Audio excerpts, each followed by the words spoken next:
¿no? Si tienen cualquier duda, cualquier pregunta, pues me interrumpen.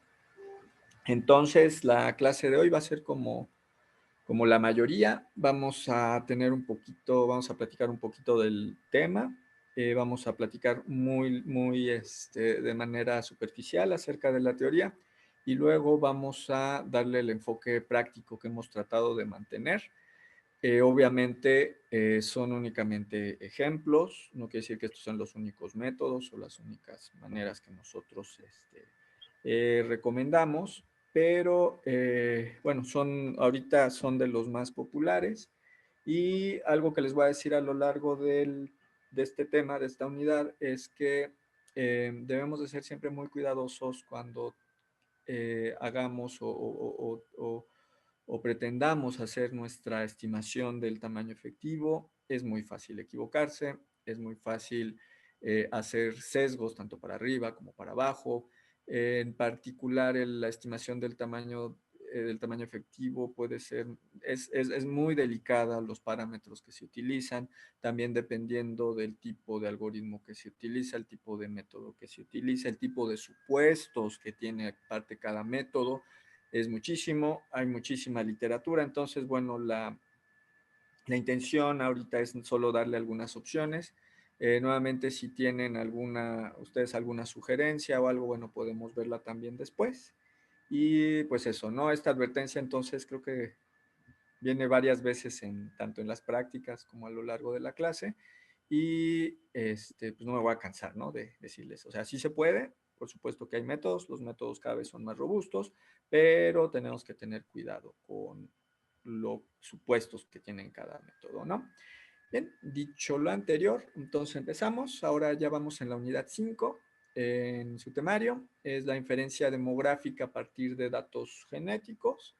Pues esto realmente es estimación de tamaño efectivo, ¿no? Y todo lo que afecta el tamaño efectivo, o dicho de otra manera, todos los mecanismos evolutivos que están dándole forma al tamaño efectivo, ¿no? Que finalmente, acuérdense, que el tamaño efectivo es una representación de la variación genética que nosotros estamos observando. ¿Okay? O lo podemos ver al revés, ¿no? Que la variación genética es una representación del tamaño efectivo. Pues bien, entre los temas que vamos a platicar, entonces, es rápidamente el tamaño efectivo y la deriva génica. Esto pues ya lo hemos platicado y lo vamos a ver muy rápidamente hoy. Vamos a ver algunos métodos de tamaño efectivo también, de estimación de tamaño efectivo. Después vamos a platicar de análisis ABC. Realmente, bueno, aquí sé cuál es esencia, pero la herramienta ya ahorita por excelencia para la estimación de tamaño efectivo, pues se basa en algoritmos de coalescencia. También, bueno, todos los análisis ABC, que es algo que pidieron desde el principio.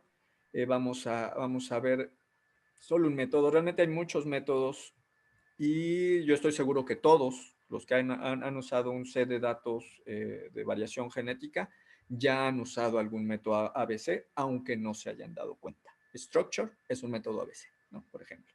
Entonces, pero bueno, vamos a ver los métodos ABC que van más bien referidos al diseño de modelos demográficos, ¿no? Para falsear hipótesis, para tratar de obtener algunas estimaciones, etcétera, ¿no? Más bien va dirigido en ese sentido. Y luego, bueno, vamos a platicar un poquito de modelos demográficos complejos. Más que ver en sí los modelos demográficos, vamos a tratar de ver cómo podríamos nosotros hacer nuestros propios modelos demográficos. En general, no es tan recomendado hacer modelos demasiado complejos. El hecho de que lo podamos hacer no quiere decir que sea siempre lo mejor, ¿no? Muchas veces lo mejor es mantener nuestros modelos, como vamos a ver después. En general, lo mejor es mantener nuestros modelos lo más sencillos posibles. ¿Okay?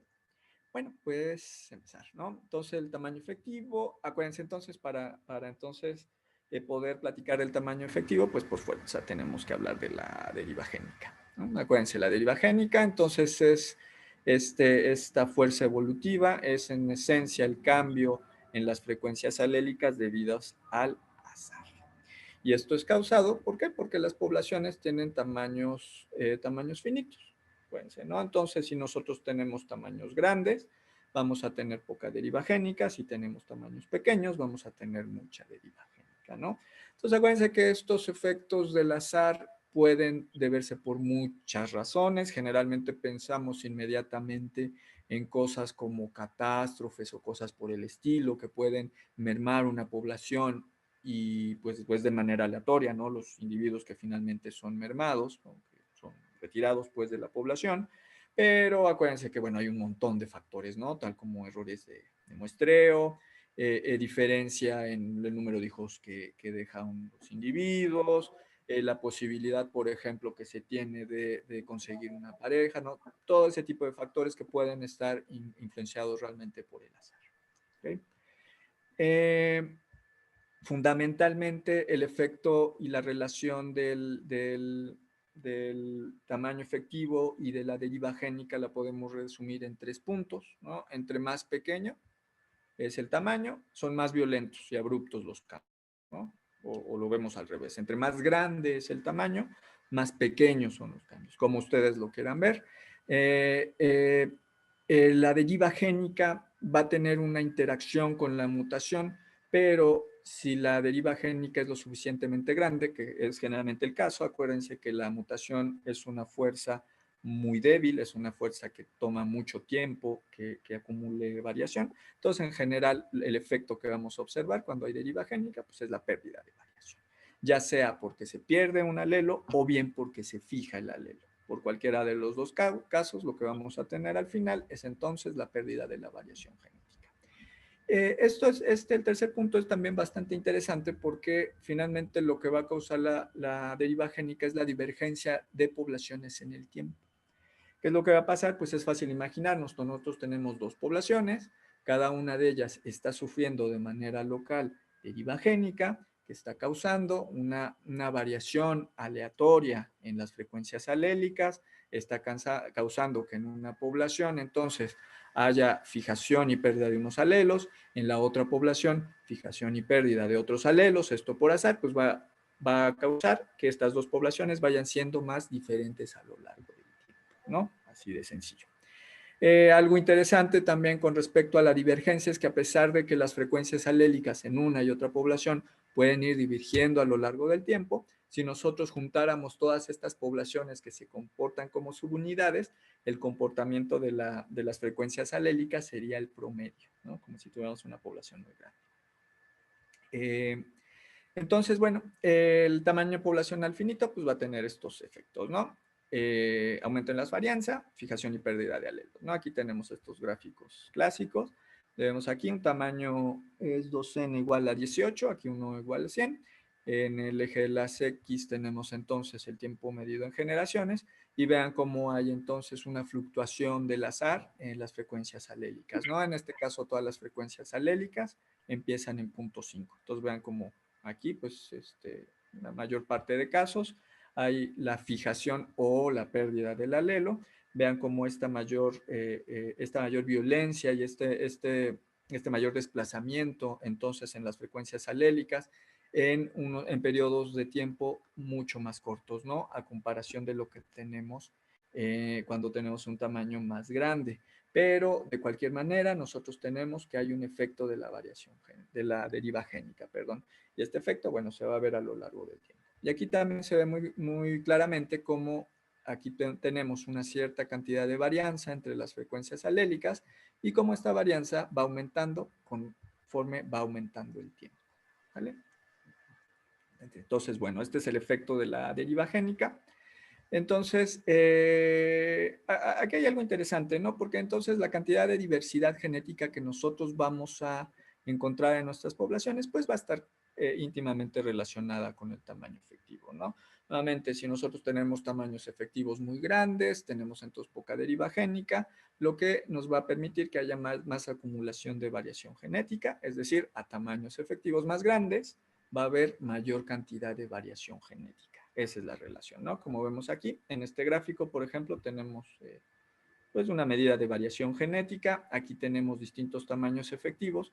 Y aquí vean que inclusive cuando tenemos tasas de mutación muy altas, esta es 1 por 10 a la menos 5, es una tasa de mutación extraordinariamente alta, pero vean que incluso con tamaños, incluso con esta tasa de mutación tan alta, si tenemos tamaños efectivos pequeños, ¿no? de 1000 o de 10,000, pues la cantidad de variación genética que vamos a poder acumular va a ser relativamente pequeña. En cambio, si nosotros tenemos tamaños efectivos muy grandes, por ejemplo, aquí un tamaño efectivo de 1,000,000, es un tamaño muy, muy grande, vamos a tener entonces casi 1 de variación genética, ¿no? Vamos a tener muchísima variación genética. Y nuevamente esto está relacionado con la tasa de mutación, pero igual, aunque tengamos tasas de mutación relativamente bajas, nuevamente, si nosotros tenemos tamaños efectivos grandes, va a permitir la acumulación entonces de estas mutaciones, va a haber poca deriva génica y vamos a tener entonces mucha variación, ¿vale?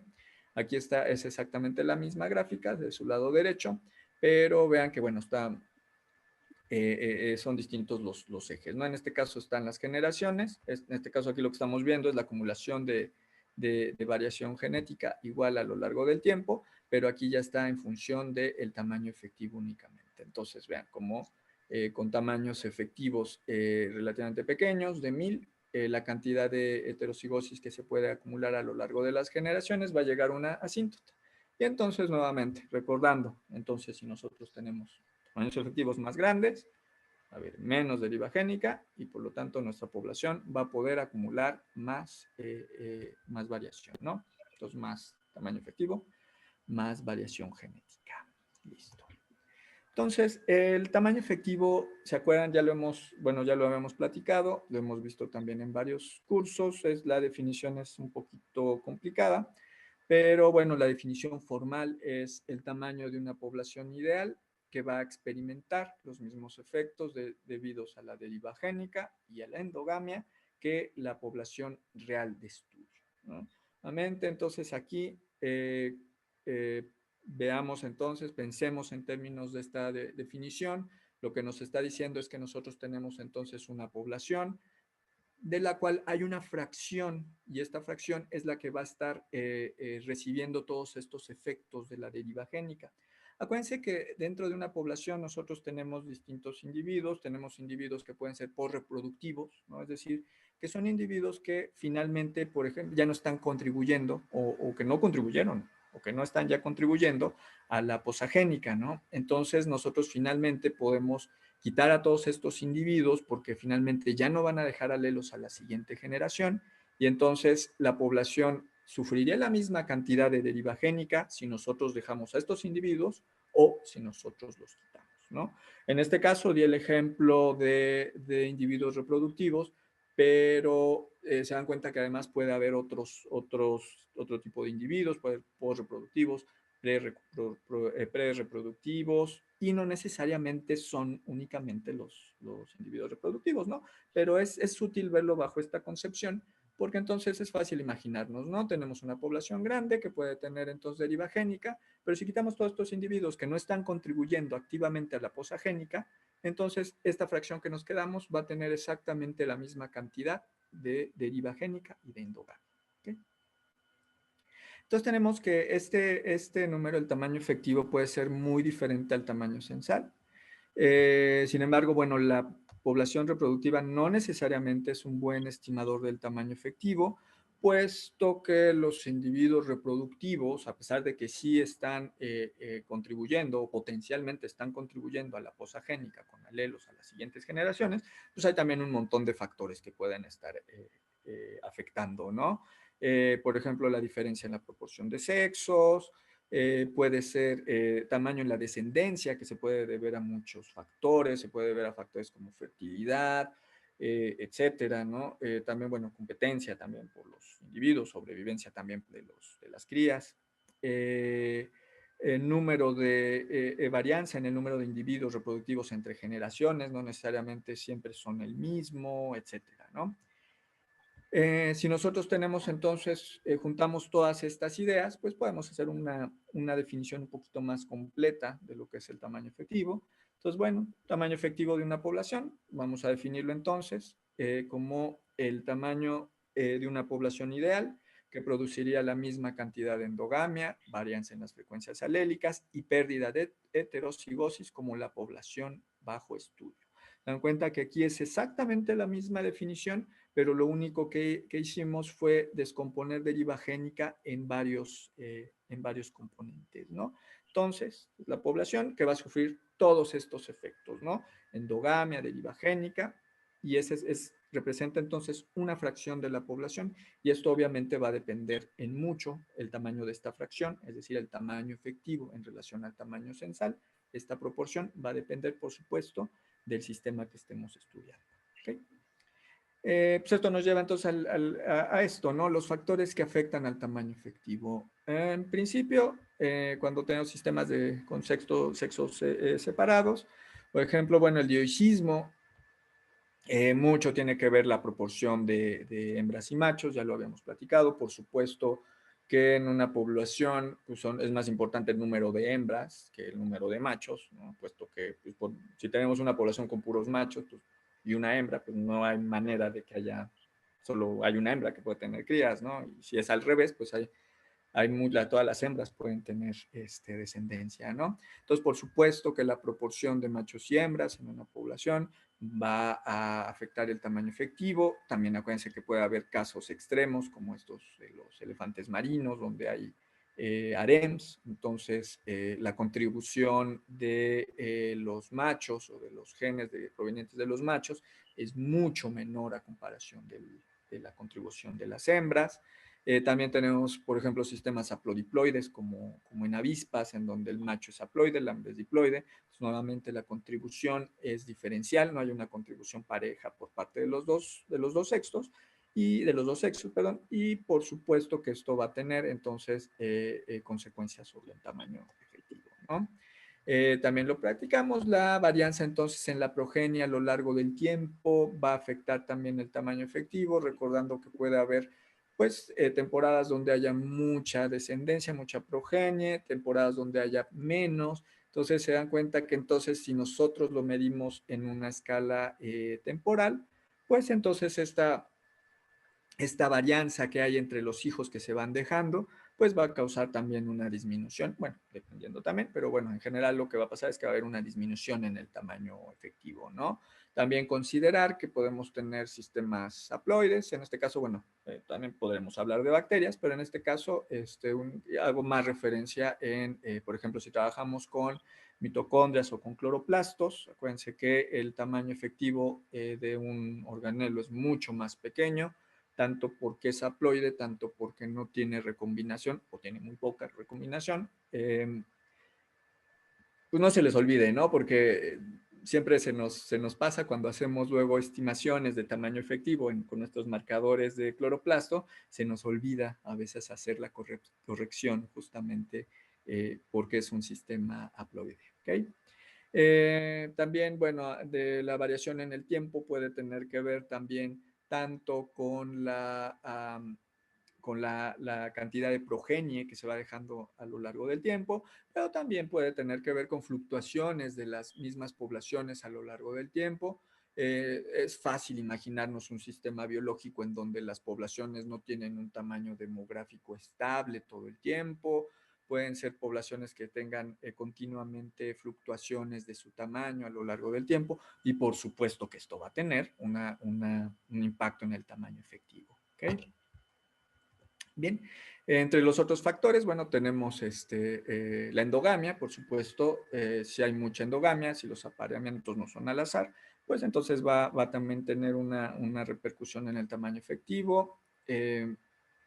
También la distribución, en este sentido, la distribución geográfica de nuestras poblaciones, de nuestra especie que nosotros estamos trabajando, pues por supuesto que también tiene un impacto, ¿no? Esto también ya lo hemos platicado varias veces. No es lo mismo entonces tener una población que tiene una distribución continua a tener una población que a lo mejor puede tener una distribución muy amplia, pero que realmente se comporta como pequeños parches que pueden estar aislados unos de otros. Entonces, si nosotros tenemos estos parches que se encuentran aislados, pues lo que vamos a tener es que va a haber mucha deriva génica en cada uno de estos parches. Entonces, realmente nuestra especie no se está comportando como un gran un gran conjunto de individuos que están comunicándose, sino con grupos más pequeñitos que van a tener entonces un montón de deriva génica a nivel local. Entonces, bueno, eso por supuesto que también va a tener efectos en el tamaño efectivo. Esto también ya nos lleva a pensar en otras cosas, como, bueno, sí está fragmentada, pero también tiene que ver con cuánto flujo genético, qué tanto aislamiento tienen estos grupos, ¿no?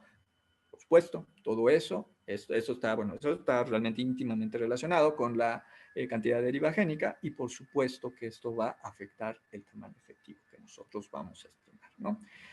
Los cuellos de botella, expansiones poblacionales, etcétera, este tipo de eventos, por supuesto, también tienen un efecto en el tamaño efectivo. Esto es de lo más sencillo de imaginarnos, ¿no? Nosotros tenemos una población muy grande. Si nosotros tenemos de repente un cuello de botella, una reducción muy violenta en el tamaño de la población, entonces lo que va a ocurrir es que vamos a tener un submuestreo de lo que era la variación genética original y esto invariablemente nos va a causar entonces una reducción en el tamaño efectivo, ¿no? Todos estos factores, más los que ustedes puedan estar pensando ahorita, nos van a afectar el tamaño efectivo a un montón de cosas. Y esto pues nos lleva justamente a lo que nos interesa que vamos a empezar a ver después, ¿no? Todo lo que es esta historia demográfica, pero de manera muy amplia, o al menos en términos histórico-genético-evolutivos, que es a lo que realmente nosotros nos referimos, ¿no? Porque historia demográfica puede quedar un poquito ambiguo. Realmente nosotros nos referimos pues a cosas como esta, ¿no? Como este esquema, ¿no? Donde tenemos una población ancestral que tuvo entonces una divergencia, pero había un contacto flujo genético entre las dos linajes que divergieron, pero luego hubo otra divergencia entre estas, pero esta se quedó con un tamaño más pequeño, la otra tuvo un crecimiento, etcétera, etcétera, etcétera. Entonces, sí, justamente, pues todo eso lo que platicamos, a nosotros ponerlo todo junto, por supuesto, también que va a tener un efecto en el tamaño efectivo. Y esta es la parte bonita, esta es la gracia que tiene del todo lo que vamos a ver, ¿no?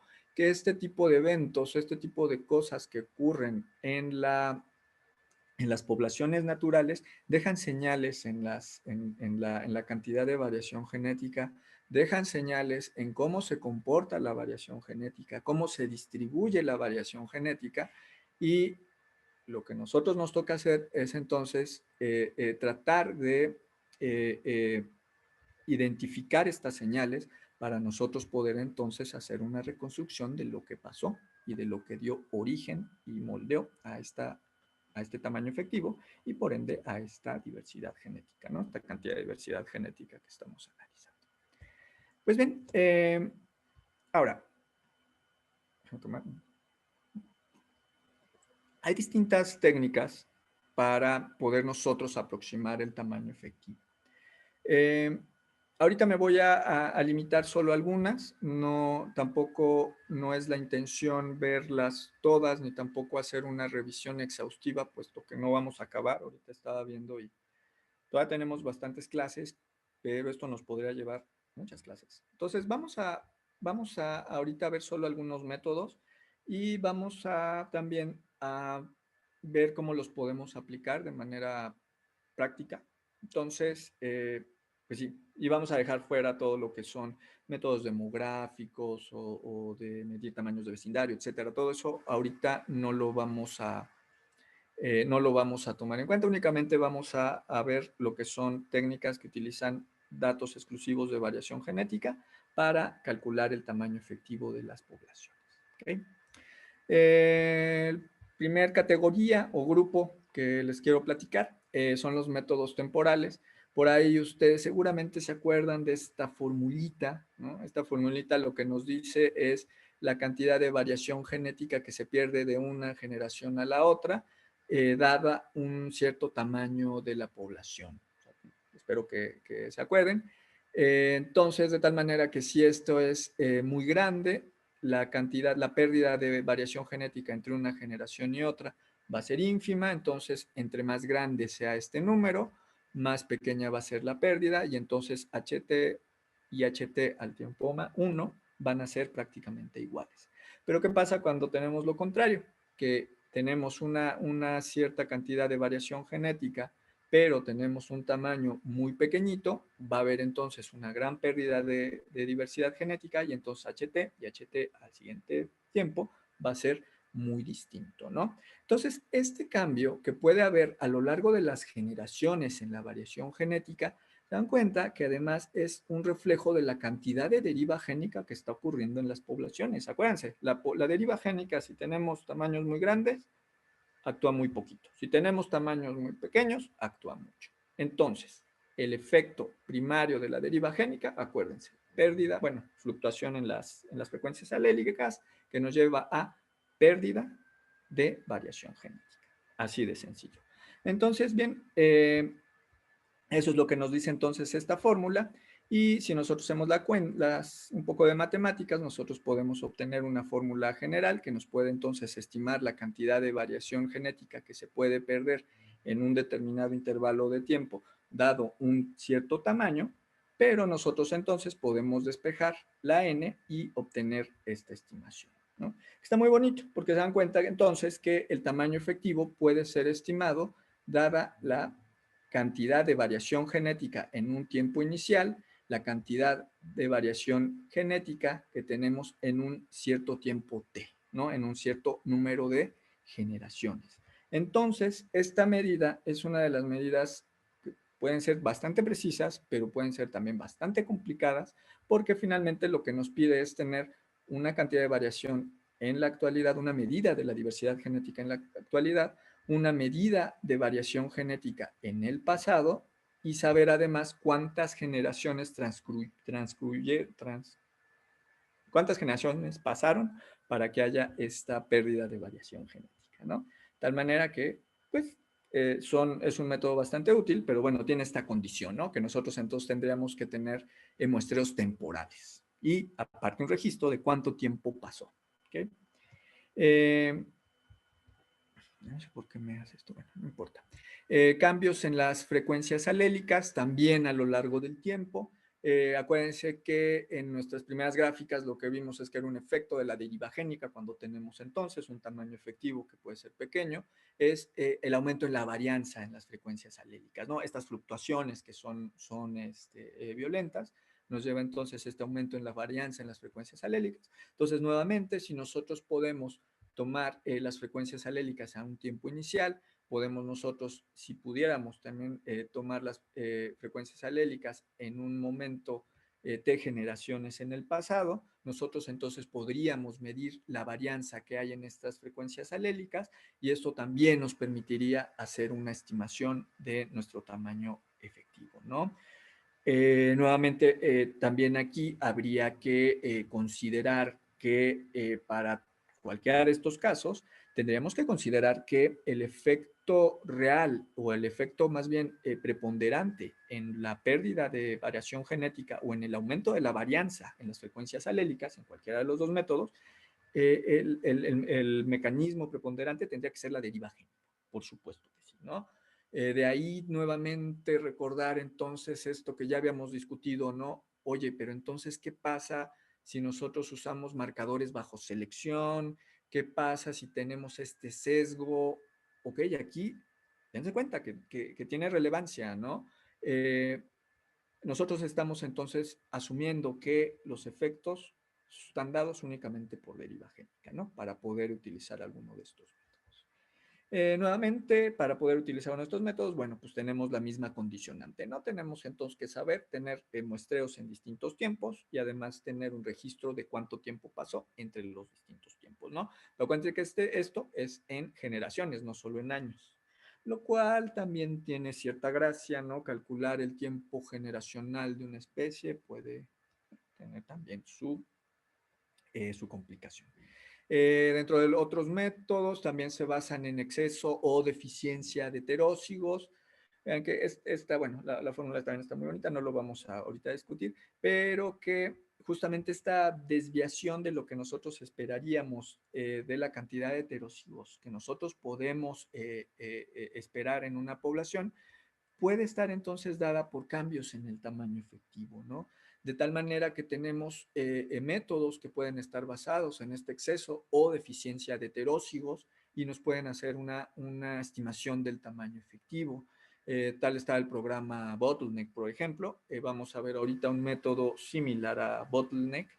El problema con estos métodos, pues ya seguramente, o yo espero que muchos de ustedes ya les haya así brincado, oye, pero si tenemos endogamia en una población, ¿qué pasa cuando nosotros hacemos esta estimación?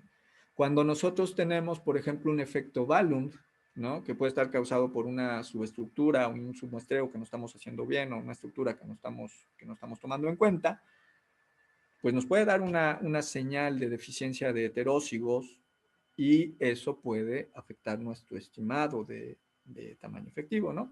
Entonces, nuevamente, por ejemplo, bueno, aquí pues, se va a depender exclusivamente del tamaño efectivo, pero aquí, pues yo más bien pondría aquí más bien una interrogación, ¿no? Tendríamos que ver para aplicar este tipo de métodos que se basan en exceso de eficiencia de heterócigos, pensar si realmente esta eficiencia o exceso de heterócigos en nuestro sistema puede que se deba única y exclusivamente al tamaño efectivo. Puede haber otros factores, ¿no? Estos métodos son bastante útiles, sin embargo, generalmente dan grandes intervalos de confianza demasiado grandes. Generalmente estos intervalos de confianza suelen topar con ceros o con cero, ¿no? O sea, tamaños efectivos de cero, o sea, es decir, un tamaño efectivo de 100, y intervalo inferior de cero, ¿no? Y intervalo superior de 2000, no sé, ¿no? Entonces suele pasar. Ahorita vamos a platicar un poquito más de esto. Dentro de los otros grupo o familia de métodos para la estimación del tamaño efectivo, vamos a ver los métodos basados en desequilibrio de ligamiento. No platicamos al principio de desequilibrio de ligamiento, pero acuérdense, bueno, el desequilibrio de ligamiento es esta asociación que tienen los distintos marcadores causadas por que segregan de manera ligada, ¿no? Que de manera no segregan de manera independiente, sino que viajan juntos a lo largo de las generaciones. Esto puede verse por muchas razones, entre ellas, bueno, la principal pues es recombinación, ¿no? Que no hay recombinación entre ellos, entonces viajan como paquetes juntos, ¿no? Esto es el desequilibrio de ligamiento, pero algo muy interesante es que la deriva génica puede causar una asociación estadística entre alelos de diferentes loci que puede darnos una señal de desequilibrio de ligamiento, a pesar de que estos no estén físicamente ligados. Si nos detenemos un momento a pensarlo, esto tiene bastante sentido. Si nosotros pensamos la deriva génica, los primeros efectos es esta fluctuación, esta pérdida de variación. Al haber una pérdida de variación, supónganse que tienen una posa génica con una cierta cantidad de variación genética, al perder entonces esta variación, aumenta la probabilidad de que nosotros observemos estos marcadores que viajen juntos. ¿Por qué? Porque hay menos variación genética y que tengan una asociación estadística no porque estén ligados, sino porque hubo un evento de deriva génica, porque hay mucha deriva génica en nuestra población.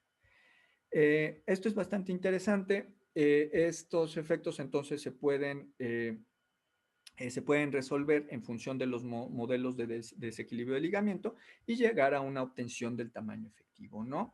Entonces, bueno, aquí nada más lo puse porque realmente no vimos nada de desequilibrio de ligamiento al principio del curso, pero bueno, considerar entonces que la deriva génica puede causar entonces estas asociaciones estadísticas entre marcadores que no necesariamente están ligados.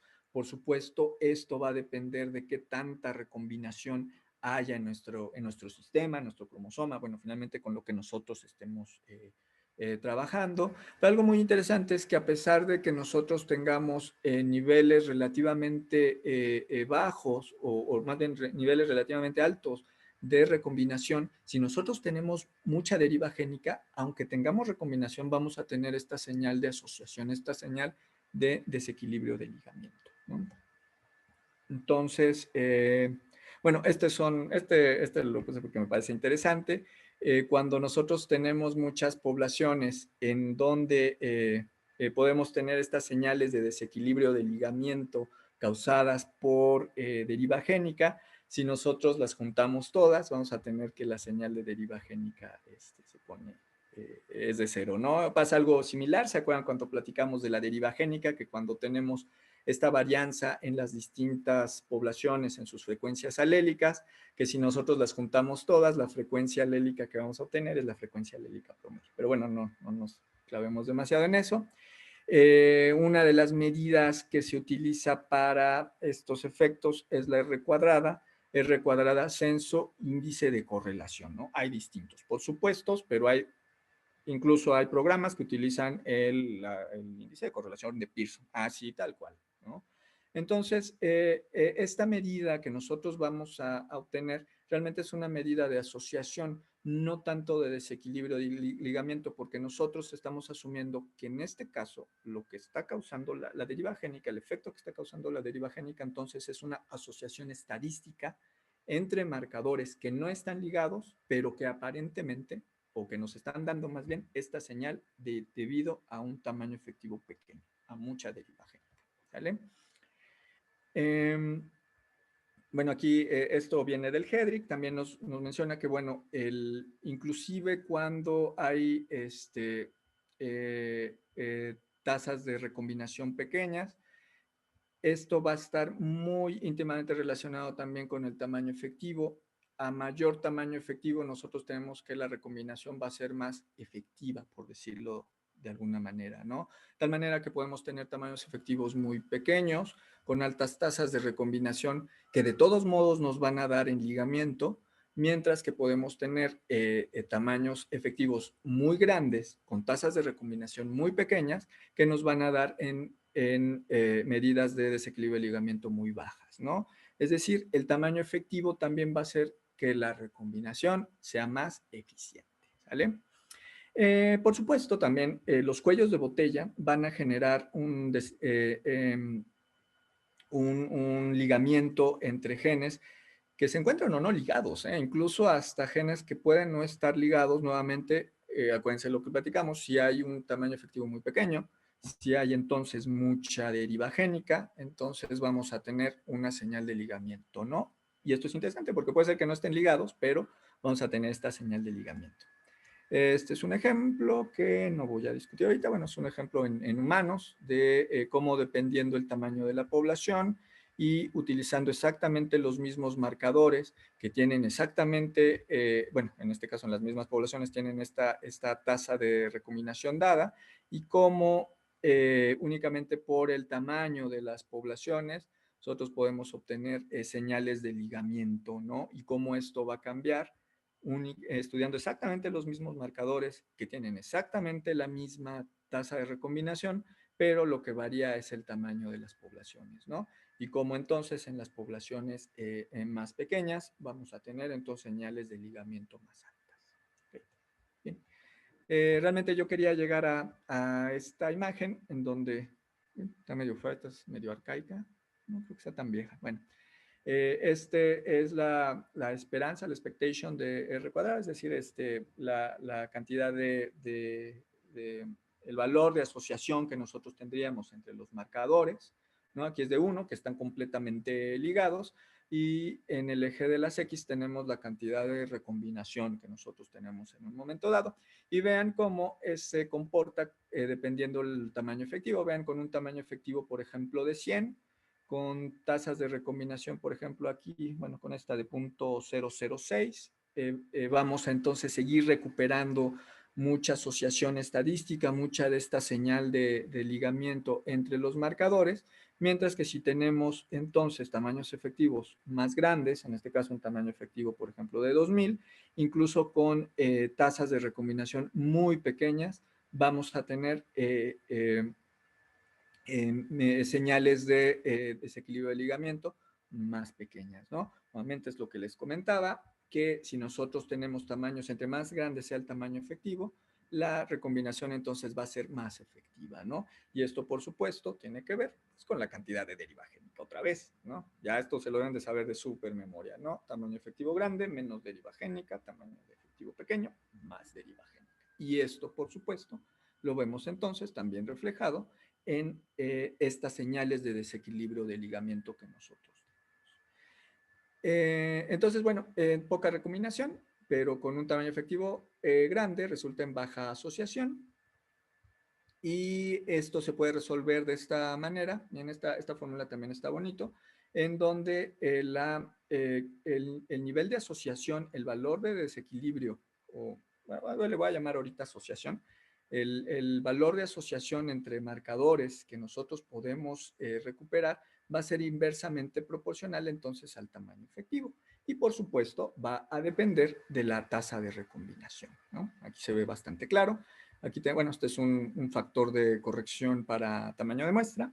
Y aquí podemos hacer algo similar a lo que vimos en el otro método, ¿no? En donde podemos resolver para el tamaño efectivo y entonces tenemos que el tamaño efectivo va a estar dado por nuestra tasa de recombinación y si nosotros conocemos también nuestro índice de asociación, entonces nosotros podemos entonces estimar nuestro tamaño efectivo, ¿no?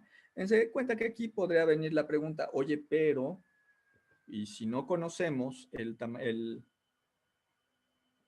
la tasa de recombinación puede ser un poquito difícil de calcular, hay maneras de calcularlas. Se dan cuenta además que no es necesariamente grave porque si nosotros podemos tener marcadores que sabemos que no están ligados, por ejemplo, marcadores en distintos cromosomas, sabemos que no tienen nada de ligamiento, que tienen una recombinación altísima, entonces nosotros podemos efectivamente fijar alguno de estos los valores de recombinación y entonces esto ya nada más se nos reduce a una relación del tamaño efectivo contra el nivel de asociación o de desequilibrio de ligamiento que nosotros estamos detectando en nuestra muestra.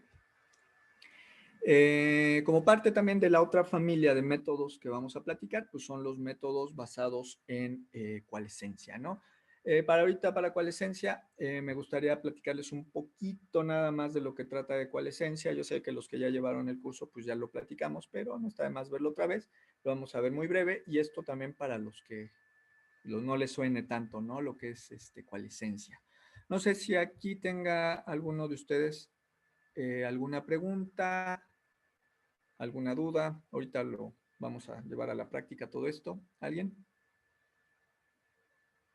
¿No? ¿Todo bien? ¿Todo bajo control? ¿Sale? Entonces las palabras claves hasta ahorita pues es tamaño efectivo, deriva génica, ¿no? Más tamaño efectivo, menos deriva génica y al revés, ¿no? Y muy interesante la parte de ligamiento, ¿no? A mayor deriva génica, mayor ligamiento, ¿no? Es bien interesante. Bueno, vamos a seguir entonces ahora con la coalescencia, ¿no? Estos son pues eran como los libros más icónicos con los que este es horrendo, este es el que Luis siempre se queja, yo también me quejo, que fue el primer curso que se dio de coalescencia, pues yo creo que, no sé si en México, que lo dio el doctor Daniel Piñero, lo dio con este libro que no está, pero bueno, de aquellos, ¿no? Y este que supone que es el más fácil, pero bueno, son libros que al menos el primero que salió estaba más bien escrito en términos de explicar el proceso coalescente en términos matemáticos, en términos de lo que quiere decir el algoritmo y en términos de cómo se puede aproximar matemáticamente, ¿no? Más que una aplicación propia. Pero bueno, los libros son referente. Y bueno, aquí dice Life Can Forwards. Ok, y bueno, la vida se puede entender hacia enfrente, pero para comprenderla, pues hay que entenderla hacia atrás, ¿no?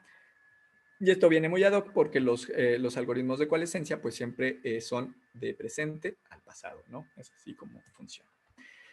Bien, pues, ¿qué es la coalescencia, no? La coalescencia como tal es la propiedad de las cosas de unirse o fundirse. Realmente los modelos de coalescencia no son nuevos, ni tampoco se desarrollaron para la genética.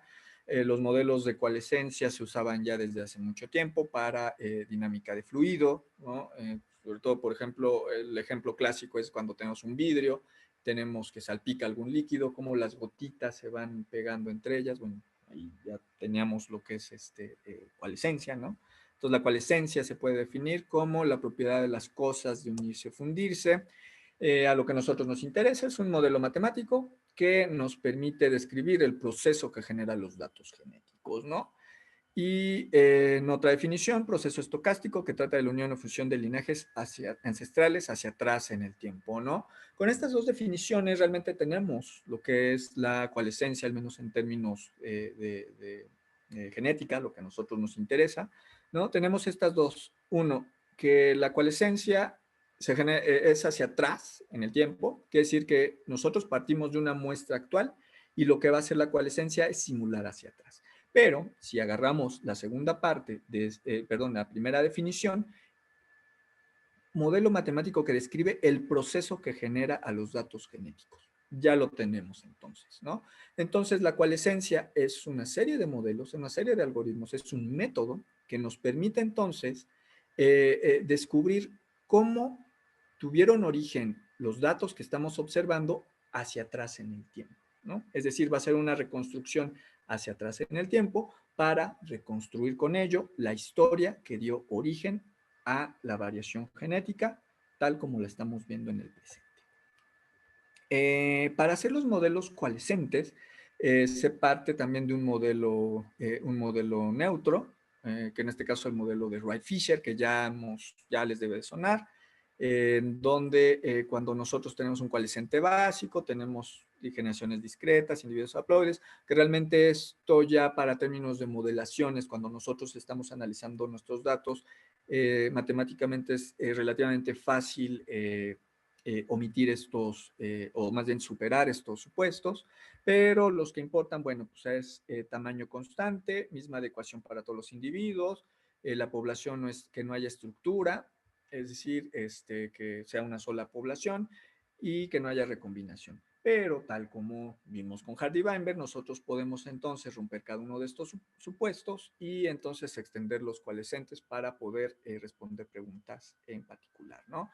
El coalescente básico realmente lo que hace es que mediante alguna función, en este caso, por ejemplo, esta es una función exponencial que nos va a decir la probabilidad de coalescer de dos alelos, no tiene realmente ningún chiste. Realmente lo que hace el coalescente básico pues es algo así, ¿no? Tenemos una muestra en la actualidad, ¿no? Una muestra de genes, por ejemplo, y lo que va a ocurrir es que vamos a utilizar algún método para calcular el tiempo de espera para que haya una coalescencia. Luego se van a seleccionar entonces dos alelos o dos genes para que haya una coalescencia. Hay coalescencia y luego se repite esto hasta que se acabe, ¿no? Pues en esencia es esto, ¿no?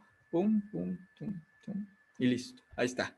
La coalescencia en toda su gloria, ¿no? Realmente esto es lo que hacen los algoritmos. Nosotros tenemos entonces una muestra, calculamos entonces bajo una cierta distribución de probabilidad que dos genes coalescan, calculamos el tiempo, se da la coalescencia, se vuelve a calcular entonces todo otra vez y se vuelve entonces a hacer todos los eventos de coalescencia de manera sucesiva, ¿no?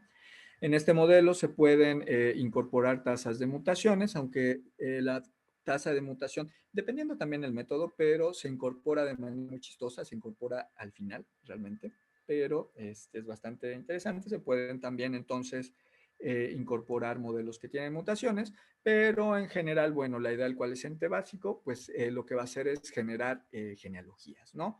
Que estas genealogías van a estar de acuerdo con un modelo Wright-Fisher, con este modelo neutral, ¿sale? ¿Se acuerdan que entonces en este modelo neutral pues tenemos un tamaño constante, no hay selección, no hay estructura, bueno, tampoco habría flujo genético, etcétera, etcétera, etcétera, ¿no? Todo esto. Sería entonces, así es como esperaríamos si no pasara nada en la población y tuviéramos un tamaño efectivo constante a lo largo del tiempo, ¿no? Tendríamos este tipo de genealogías. Pero Jaime, Dime.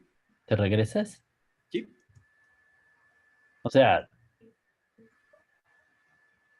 bueno, el punto es nada más que puede haber distintas topologías, este, aunque sea el mismo tamaño efectivo, etcétera, por la coalescencia, pues es como toda una familia de coalescencias, ¿no, Jaime? O Claro. sea, cada uno de estos diagramitas es para los mismos datos, las mismas poblaciones, la misma variación, distintas coalescencias posibles, supongo, ¿no? Exacto. Sí, sí, Entonces, sí. bueno, pues esto es muy importante para luego las simulaciones, etcétera. Uh -huh. Sí, sí, qué bueno que lo mencionan. Sí, o sea, realmente esto es lo mismo, pero simulado varias veces, ¿no? Acuérdense que hasta ahorita este modelo es un modelo aleatorio, ¿no? Si bien si utilizamos como parámetro un tamaño efectivo, la coalescencia pues se da realmente de manera aleatoria, entonces podemos tener un montón de topologías distintas. Que realmente no tienen una característica propia, sino que tienen, pues si ven, pues tienen como varios eventos de coalescencia, y lo importante es que los eventos de coalescencia están distribuidos pues como por todos lados. Bueno, este quedó rara, ¿no? Pero bueno, lo pongo porque pues, es parte de esta estocasticidad del proceso de coalescencia, ¿no? Pero vean que pues en general los eventos de coalescencia pues están a lo largo de toda la genealogía, en todas las ramas, ¿no? Pueden caer exactamente en cualquier lugar. Sería importante, ¿no? Entonces, una de las primeras características de los algoritmos de coalescencia o de la coalescencia que nosotros usamos para datos de genética es que a mayor número de genes tengamos, va a aumentar la tasa de coalescencia, ¿no?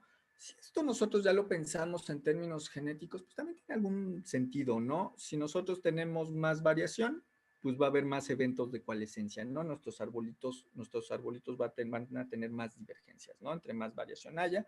Entonces, a mayor entonces sea el número de alelos que nosotros tengamos, el número de genes, va a haber una mayor tasa de coalescencia, ¿no? Esto se ve precisamente aquí, ¿no? Va a haber más coalescencia, vamos a platicar. Y otra cosa importante también, y esto lo vimos en evolución molecular, creo que no lo hemos visto, pero bueno, no importa. El tiempo final promedio a los eventos de coalescencia va a estar dado también por el tamaño efectivo, lo cual también si lo pensamos un momento, tiene mucho sentido, ¿no? Si nosotros tenemos un tamaño efectivo muy grande, vamos a tener entonces mucha variación genética. Si tenemos entonces mucha variación genética y hacemos una reconstrucción, ¿qué es lo que va a pasar? Que va a haber muchos eventos de coalescencia, pero estos van a tomar mucho tiempo en llegar a un ancestro, ¿no? Al final entonces de nuestra genealogía, ¿no? Entonces estas son las dos cosas que tenemos que tomar entonces ya en cuenta desde ahorita cuando estamos hablando de coalescencia. Primero, la tasa de coalescencia va a depender entonces del tamaño efectivo, bueno, de la cantidad de variación que nosotros tengamos. Si hay mucha variación, entonces va a haber un aumento en esta tasa de coalescencia. Y lo segundo es que entre más grande sea el tamaño efectivo, entonces el tiempo de coalescencia al final va a ser mucho más largo. Algo interesante es que el tiempo promedio de coalescencia va a ser igual a 4 veces el tamaño efectivo, en promedio, ¿no? Para una genealogía dada, ¿no? Que es el bendito número 4, que también es el tiempo promedio de fijación de un alelo, etcétera, etcétera, ¿no? Que lo hemos visto muchas veces. Está padre que siempre todos los cálculos terminan en 4N. Nos obsesiona un poco eso, Enrique y a mí. Pero bueno, por ejemplo, aquí tenemos, en este caso, genealogías bajo un coalescente neutro para un tamaño efectivo de 100 y para un tamaño efectivo de 50. Estos numeritos son las generaciones. Vean que no necesariamente corresponde tampoco. Les decía que el tamaño, bueno, es en promedio.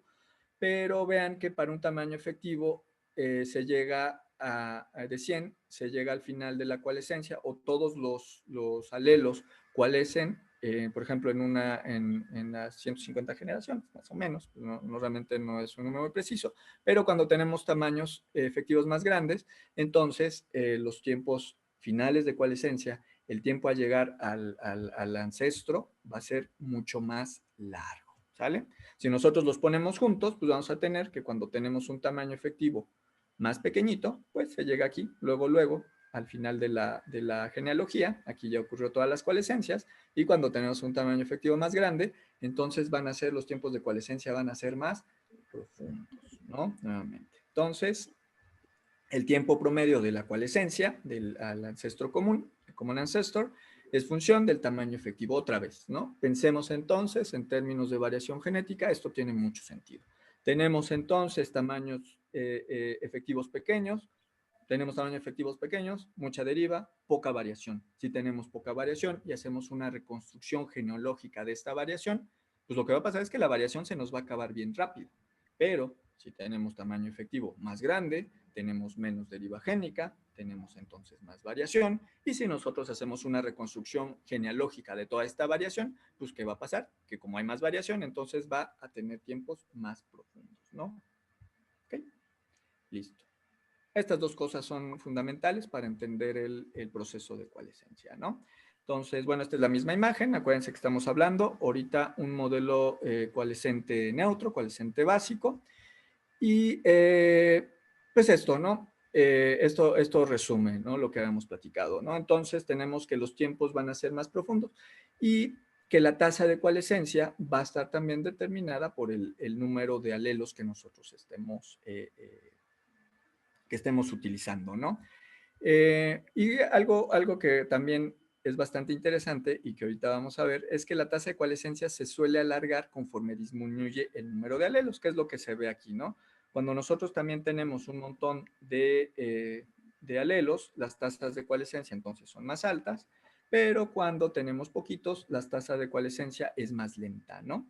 Que de todos modos, aunque estos tiempos son relativos, entre ellos, porque acuérdense que realmente el largo del árbol va a estar determinado por el tamaño efectivo, pero la tasa de coalescencia va a estar determinada entonces por el número de alelos que nosotros tenemos.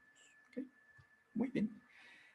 A partir de entonces de estos modelos que pues, nos dan genealogías de estas, que pueden tener muchas formas, muchas topologías, nosotros entonces, al igual que Hardy-Weinberg, nosotros podemos ir rompiendo cada uno de estos supuestos del modelo de Wright-Fisher de población ideal y nosotros podemos entonces ir rompiendo cada uno de ellos para ver cómo es que afecta a nuestras genealogías, en términos de coalescencia, por supuesto, este tipo de supuestos, ¿no?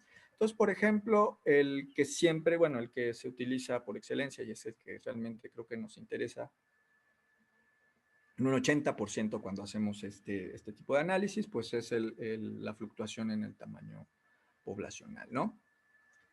Vamos a recordar entonces otra vez que teníamos dos condicionantes, ¿no?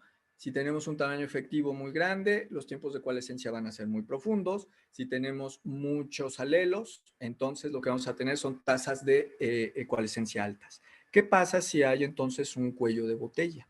Lo que va a pasar cuando tenemos un cuello de botella es que vamos a tener entonces menos variación genética. Eso entonces puede causar que entonces la tasa de coalescencia sea más lenta y asimismo también que los tiempos de coalescencia finales se vean afectados en el tiempo. Ahorita vamos a ver las topologías, ¿no? Hay varias maneras de aproximar los cuellos de botella o los cambios en los tamaños efectivos. En coalescencia, la manera más sencilla de estimarlos es, por ejemplo, usando alguna función de crecimiento exponencial. Se dan cuenta que, como platicamos de coalescencia, que se estima del presente hacia atrás, entonces un crecimiento podría entonces más bien representar un decrecimiento, una contracción poblacional.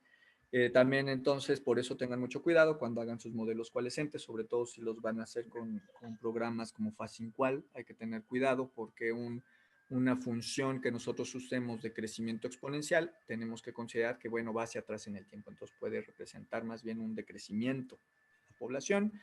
Y cuando nosotros tenemos algún tipo de cambio entonces en nuestro tamaño efectivo, pues vamos a tener que los patrones que vamos a observar en nuestras topologías van a ser diferentes. Vean, por ejemplo, el del lado izquierdo. Tenemos entonces aquí acumuladas los eventos de coalescencia. Vean que están en intervalos más pequeños y del lado derecho nosotros tenemos que también están ahí acumulados, pero vean que se encuentran en la parte, digamos, media hacia arriba de las genealogías. Recuerden entonces, además, cuando nosotros, ¿qué platicamos? Que la tasa de coalescencia entonces va a depender de la cantidad de alelos que tengamos. Y la cantidad de alelos, por supuesto, va a depender también del tamaño efectivo, la cantidad de deriva. Entonces vean que esto está interesante porque esto, lo que quiere decir, cuando hay mucho, quiere decir que aquí había un tamaño efectivo más grande, pero ¿qué pasa acá? Acá ya no hay tamaño efectivo tan grande. Entonces esto podría ser entonces, cuando nosotros tenemos, por ejemplo, coalescencias tan profundas con eventos de coalescencia locales, todos amontonados aquí más recientemente, Esto puede ser señal, por ejemplo, de que tenemos un tamaño efectivo muy grande que nos dio entonces como resultado un evento de coalescencia final muy profundo, pero ¿qué pasa? Que todos los eventos de coalescencia están amontonados aquí. Entonces esto podría indicar, por ejemplo, que tenemos un tamaño efectivo muy grande, que luego se hizo chico y luego se hizo grande otra vez. Ahorita vamos a platicar un poquito más de eso, ¿no? Aquí está. Bien, por ejemplo, cuando nosotros tenemos un crecimiento exponencial, en este caso fue de 1000 a 10,000 individuos en 100 generaciones, vean aquí lo que ocurrió. Esto fue muy al pasado y vean que los eventos de coalescencia se dan justamente en las partes más profundas del árbol, ¿no? Por ejemplo, si tuviéramos un caso contrario, por ejemplo, un cuello de botella, en donde tenemos estas reducciones en los tamaños poblacionales, ¿no? Bueno, aquí está el modelo, ahorita no lo vamos a ver, tenemos casos como este, ¿no? Este sería entonces, por ejemplo, un modelo de coalescente normal, ¿no? Vean que entonces tenemos los eventos de coalescencia distribuidos a lo largo entonces de toda la genealogía. Tenemos luego, aquí en el eje de las Y está el tamaño poblacional, tenemos un cuello de botella que va a tener una cierta duración, esto también es importante, y luego tenemos a los sobrevivientes, ¿no? Entonces vean cómo va a cambiar la topología después de que tenemos un cuello de botella. Por ejemplo, aquí un cuello de botella muy severo que erosionó toda la variación genética, ¿qué es lo que va a pasar? Que entonces tenemos un tamaño efectivo muy pequeño, acuérdense, tamaño efectivo, entonces el tiempo final de coalescencia va a ser relativamente reciente, pero además toda la variación que quedó va a coalescer en un intervalo de tiempo muy pequeño. ¿Por qué? Porque tenemos poca variación. En el caso, este fue el caso de que fuera uno muy severo. Si es moderado, se dan cuenta que entonces vamos a tener una señal mixta. Vamos a tener, por ejemplo, unos tiempos de coalescencia profundos más antiguos, pero vamos a tener entonces nuevamente que los tamaños, perdón, los eventos de coalescencia van a estar amontonados aquí en las partes bajas del arbolito, pero vamos a tener entonces más o menos una señal mixta. Pero ven que también aquí ocurre algo interesante. Si el cuello de botella fue muy antiguo, lo que vamos a tener luego es que vamos a ver largos de rama que nos van a estar reflejando justamente el tiempo en donde fue este cuello de botella. Y vean que justamente estos largos de rama van a corresponder al tiempo que transcurrió, del cuello de botella al presente cuando estamos analizando nuestras muestras, ¿no? Entonces, esto es de las partes fundamentales que necesitamos para entender la coalescencia, cómo entonces las formas que adquieren las genealogías nos van a estar hablando entonces de el tamaño efectivo y también de los eventos que pudieron haber ocurrido en la historia de estas poblaciones. ¿Okay? Entonces, miren, por ejemplo, aquí, estas ya son unas genealogías con una reducción de un tamaño 90%. No puse el tamaño efectivo original, supongo que era de 10,000, ¿no? Entonces, reducción del tamaño del 90% hace 100 generaciones, ¿no? Una reducción bastante reciente. Y vean lo que ocurre. Lo que ocurre entonces es que va a haber una concentración de todos los eventos de coalescencia. Como el tamaño efectivo original era grande, entonces nosotros tenemos que los tiempos de coalescencia al ancestro van a ser profundos, ¿vean? Pero vamos a tener entonces que la concentración de eventos de coalescencia van a estar amontonados en la parte final de la genealogía, lo cual otra vez tiene sentido. Si nosotros pensamos en cuellos de botella, generalmente lo que pasa es que hay una erosión de la variación genética. Entonces tenemos de dos, que la poquita variación genética que tengamos acaba de aparecer, lo cual va a ser entonces que los eventos de coalescencia sean inmediatos. ¿Por qué? Porque toda esta variación genética se parece mucho. Y también por otra parte va a ser que tengamos este tipo de cosas aquí amontonadas, pero también cosas muy divergentes. ¿Por qué? Porque nuevamente, si nosotros tenemos un cuello de botella, puede ser que sobrevivan variantes que fueron muy parecidas o variantes que fueron también muy diferentes entre ellas, ¿no? Entonces, estos son los típicos patrones que vamos a observar en las genealogías a nivel poblacional cuando nosotros tenemos cuellos de botella. ¿Okay? Y, por ejemplo, esto fue hace 100 generaciones. ¿Y qué pasa cuando son más antiguos? Pues que los eventos, las tasas de coalescencia van a ser entonces más profundas. Y si pasa suficiente tiempo, vamos a darle entonces oportunidad a la mutación de que empiece a generar nuevas variantes. Y entonces si pasa suficiente tiempo, pues esta señal de cuello de botella puede ser que se borre, ¿no? Eso también nuevamente va a depender de la tasa de mutación y del tamaño efectivo de las poblaciones que estemos estudiando. Eso con respecto a los cambios. Entonces, acuérdense que los cambios en los tamaños efectivos se van a ver entonces reflejados en las genealogías, justamente en estas tasas de coalescencia que las vamos a ver amontonadas o las vamos a ver acumuladas en ciertos lugares de las topologías, ¿no? Esto entonces nos va a dar idea entonces de lo que está pasando en nuestras poblaciones. También nosotros podemos extender los modelos de coalescencia cuando tenemos estructura. Algo que está muy bonito de los algoritmos de coalescencia es que nos permite además calcular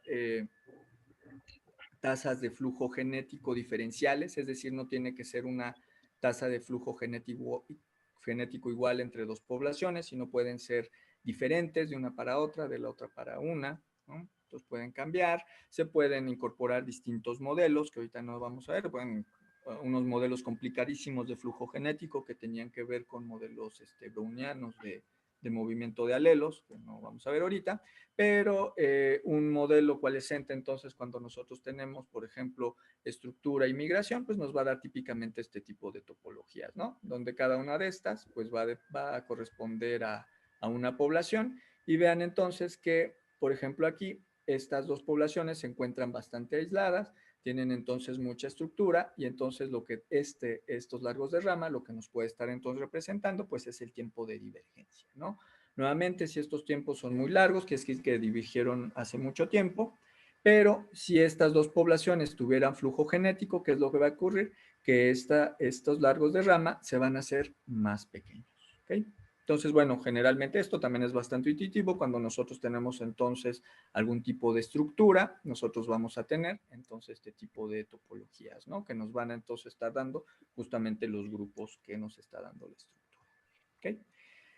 Algo también padre de la coalescencia es que nosotros podemos entonces mezclar todo este tipo de eventos, ¿no? Entonces, por ejemplo, aquí podríamos estar hablando de que hay poblaciones estructuradas, pero que además, por ejemplo, vean que aquí tenemos para esta población, tenemos un tiempo de coalescencia relativamente profundo para esta población. Entonces podríamos pensar, a lo mejor lo que ocurrió es que aquí sí tenemos estructura, pero de manera local probablemente aquí hubo además un cuello de botella. Vean que está interesante porque, por ejemplo, en este caso, los eventos de coalescencia no están distribuidos de manera homogénea en esta rama, ¿no? O en este grupo.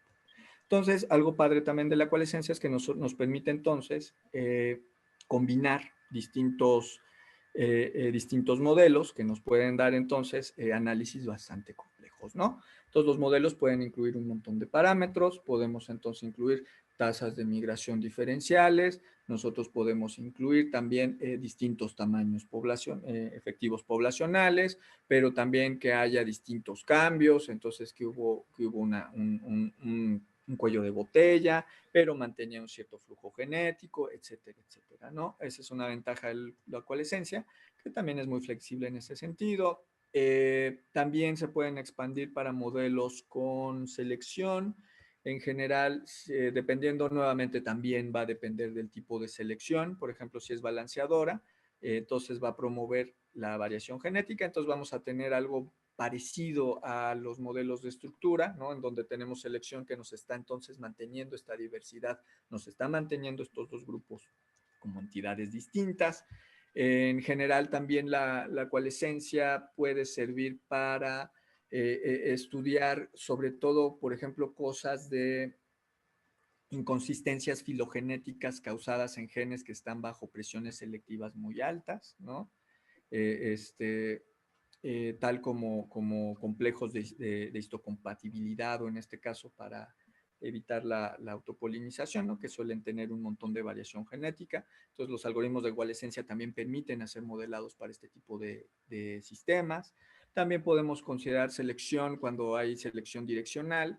Para esto se utilizan estas cosas que les llaman gráficos de selección ancestral. Yo he visto pocas aplicaciones de este tipo de gráficos, pero sí se llegan a utilizar, en donde se simula una coalescencia, luego se simula algún tipo de ventaja selectiva y lo que va a ocurrir es que al hacer la simulación vamos a tener entonces un aumento en la frecuencia de un cierto alelo. O sea, imagínense que estos son individuos y estos individuos pueden poseer cierto alelo y este alelo es el que es beneficiado por la selección, ¿no? Entonces, los algoritmos también de coalescencia permiten entonces modelar ciertos eventos de selección, aunque yo no lo he visto tanto el uso de estos, pero bueno, también se puede utilizar. También se puede utilizar para estimar recombinación. Aquí nada más por curiosidad puse la ecuación que venía en uno de los libros que les mencioné, mediante el cual se puede entonces aproximar la recombinación. Entonces aquí está, bueno, pues obviamente esto era indescifrable, pero yo creo que ni los autores lo entendían bien. Pero bueno, de alguna manera se puede entonces de aquí obtener el parámetro ρ, ¿no? Que era la tasa escalada de recombinación, ¿no?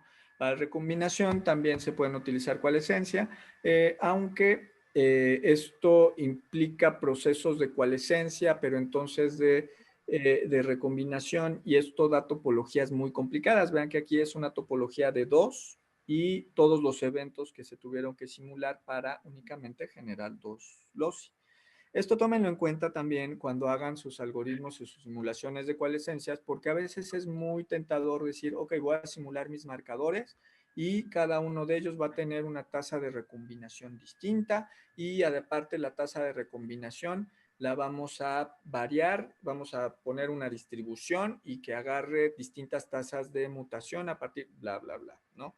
El problema cuando nosotros simulamos ecualescencia que tiene recombinación es que los algoritmos se tardan más, ¿no? Y se puede tardar mucho más. Entonces, si bien sí se pueden simular eventos de recombinación con la ecualescencia, sean cautelosos porque esto puede llevar a que nuestros análisis se puedan tardar muchísimo, ¿no?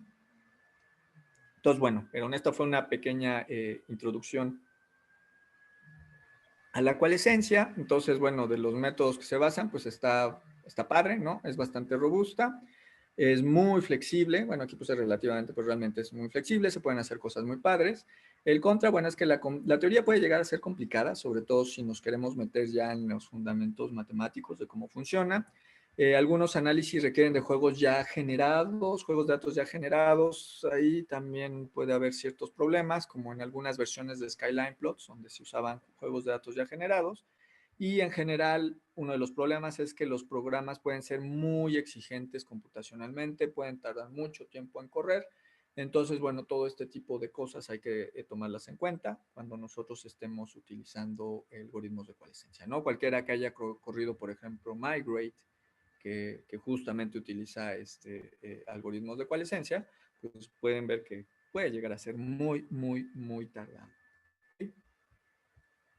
Pues muy bien, vamos a regresar a esta. ¿Alguien tiene alguna pregunta hasta ahorita?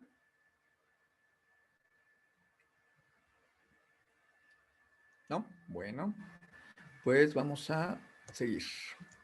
Pues bien, entonces, estos son como las familias de métodos que vamos a ver ahorita.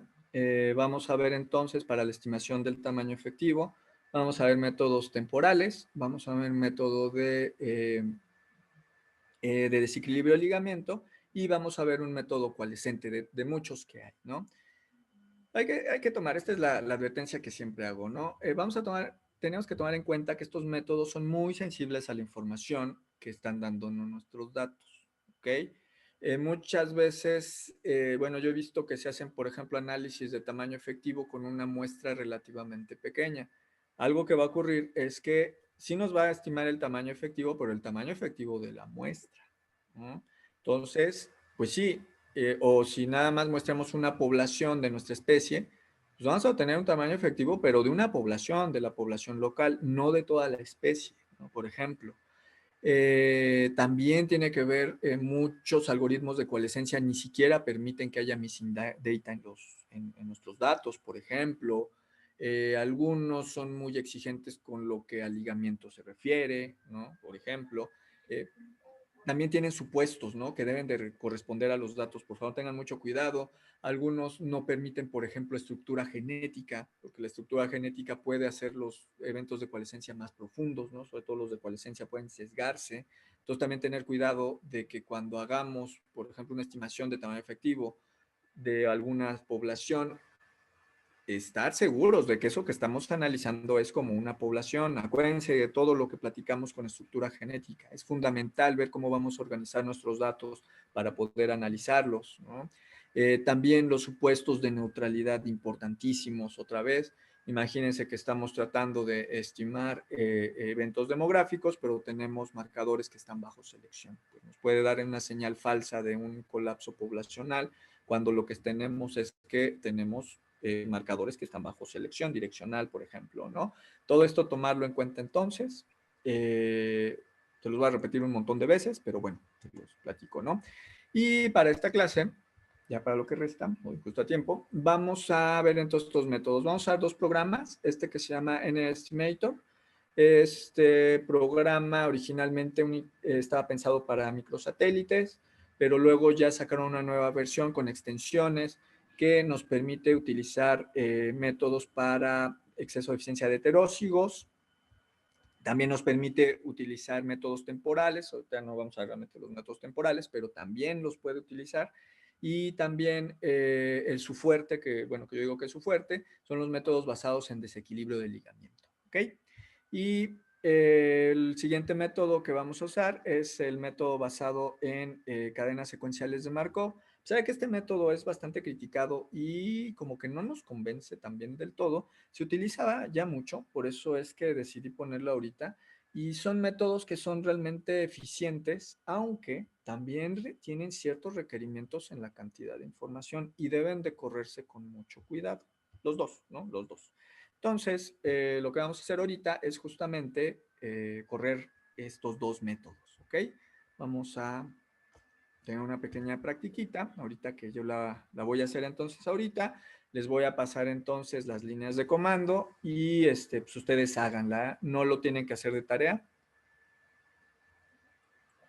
porque ahorita más bien la idea es ya empezar a darles más herramientas para que puedan ustedes analizar sus datos. La última familia de métodos que vamos a ver para la estimación del tamaño efectivo van a ser los métodos basados en ABC, pero eso lo vamos a ver en las siguientes clases, ¿ok? Muy bien. ¿Alguien tiene entonces alguna pregunta hasta ahorita? ¿No? Bueno, espero que no. O bueno, sí, pues háganla ahorita. Vamos a, ahí me estorban estas cosas.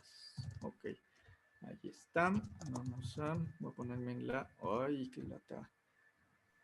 Jaime, yo sí tengo una pregunta. Dime, Brett, en lo que me peleo con el letrerito del Zoom. Yo he visto como en la literatura que a veces se distinguen entre tamaño efectivo como contemporáneo y el tamaño efectivo histórico. Estos programas están estimando el contemporáneo, ¿no? Qué bonita pregunta y qué buena pregunta, Brett. Gracias. Uno y uno. Los métodos de ligamiento, por supuesto, estiman el contemporáneo. Los métodos de coalescencia, acuérdate que están estimando toda la historia. Y acuérdense que entonces, por ejemplo, nosotros podíamos ver las tasas de coalescencia que se encontraban en una genealogía. Eso nos estaría hablando entonces del tamaño efectivo al pasado, el tamaño efectivo histórico. Entonces, a tu pregunta, las dos. De hecho, justamente las dos.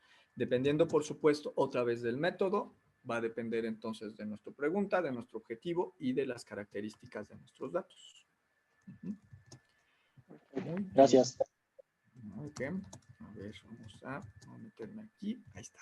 Listo. Entonces me voy a meter. Aquí no es. Aquí sí es. Aquí está de práctica, ¿no?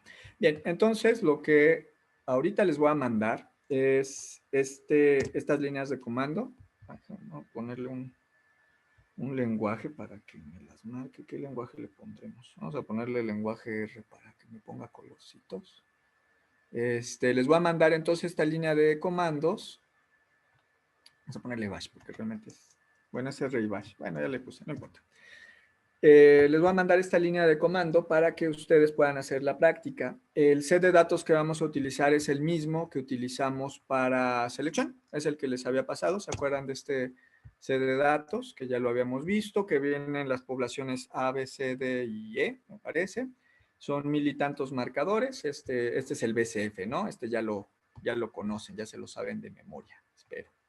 Entonces, vamos a correr entonces estos métodos con este set de datos, pero para esta práctica vamos a utilizar solo una de las poblaciones. En este caso, pues yo decidí utilizar la población C. ¿Se acuerdan entonces que tenemos distintas poblaciones?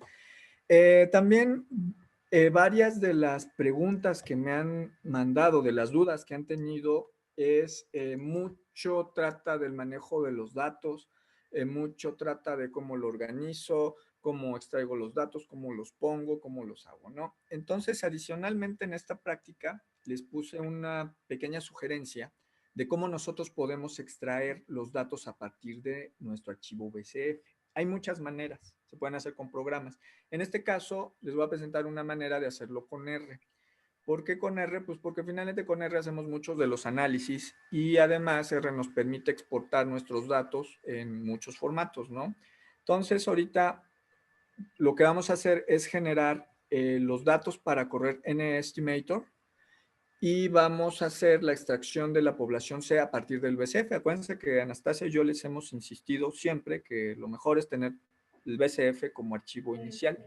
Entonces, pues vamos a la obra, ¿no?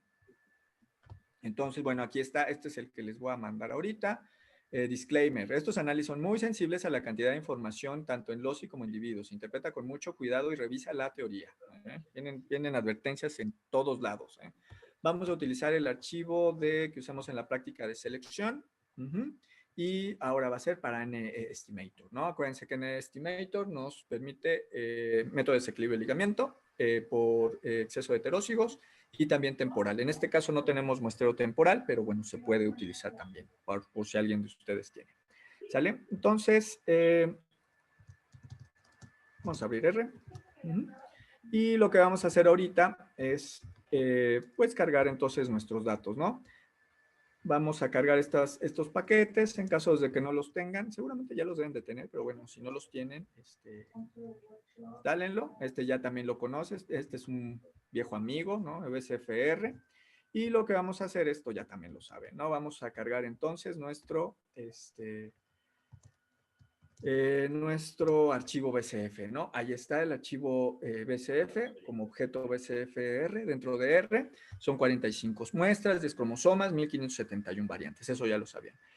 Algo interesante de los objetos BCF es que clasifican la información que viene del BCF en R, la clasifican de una manera bastante útil.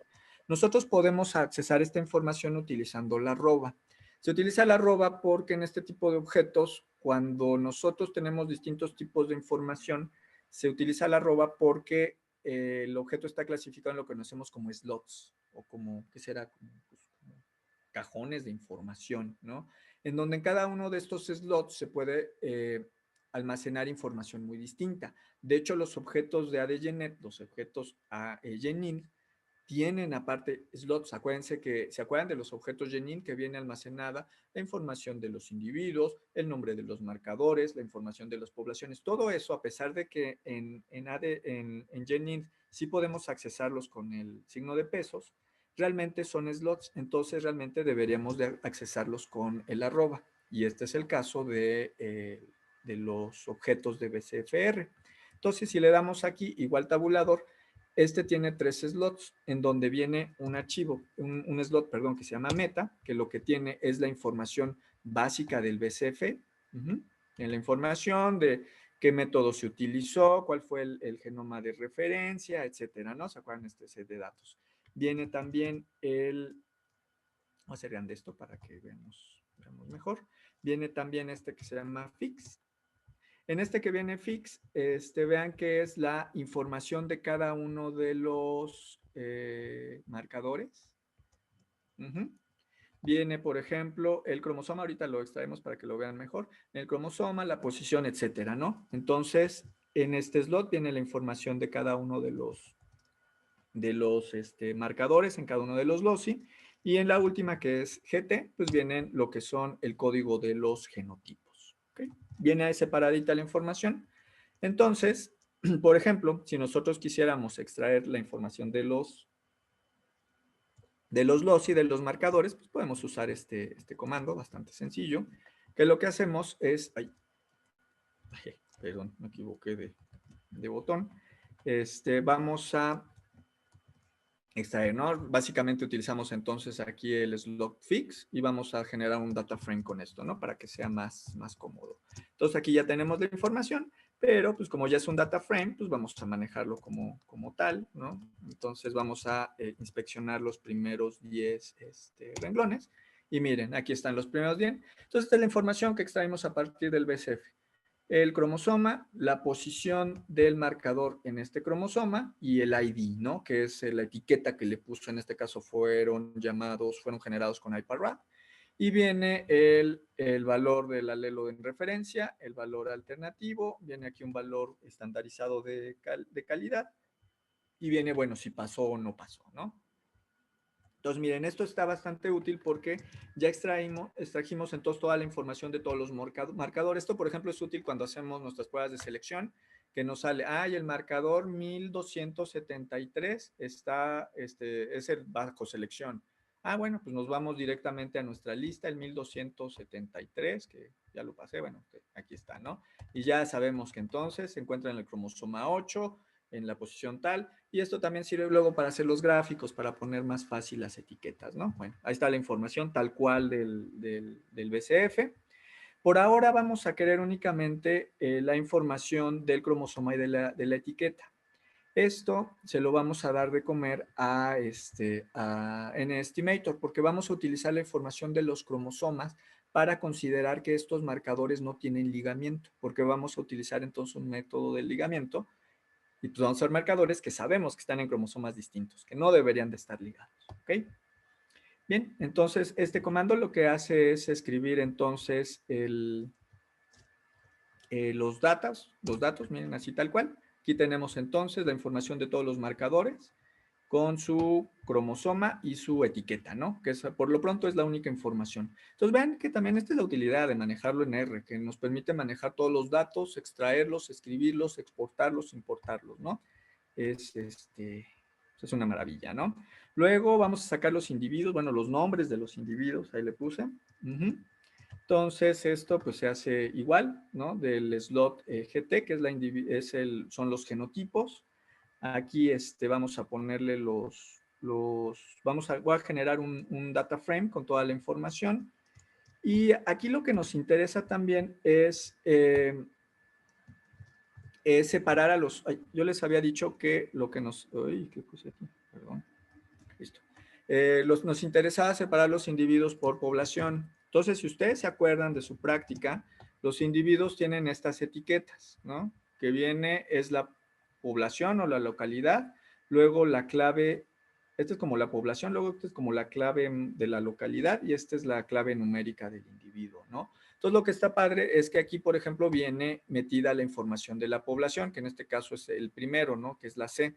Entonces, nosotros también podemos utilizar R para extraer esta información y separarlo, ¿no? Aquí les pongo la línea de comando, ahí se las paso al costo.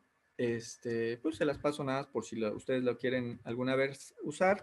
Es un poquito encajoso en R, pero nuevamente, bueno, si tienen muchísima información, si tienen muchísimos marcadores, es buena idea hacerlo en R, ¿no? Entonces les paso ahí al costo estos comandos que les pueden ser útiles y vean cómo quedó. Entonces, lo que hice fue, dejé la palabra formato hasta ahorita, se la quitamos, pero vean que quedó, este comando lo que hace es que el nombre original nos lo separa entonces en la población, la localidad y el número particular del individuo, ¿no? Sabiendo precisamente que los nombres, el separador es el guión bajo, ¿no? Entonces, déjenme quitarles el -1, vamos a quitarle el primero, que es es el título, el título aquí, format, pues no tiene sentido que se los deje, entonces se lo vamos a quitar de una vez para que no nos estorbe, ¿no?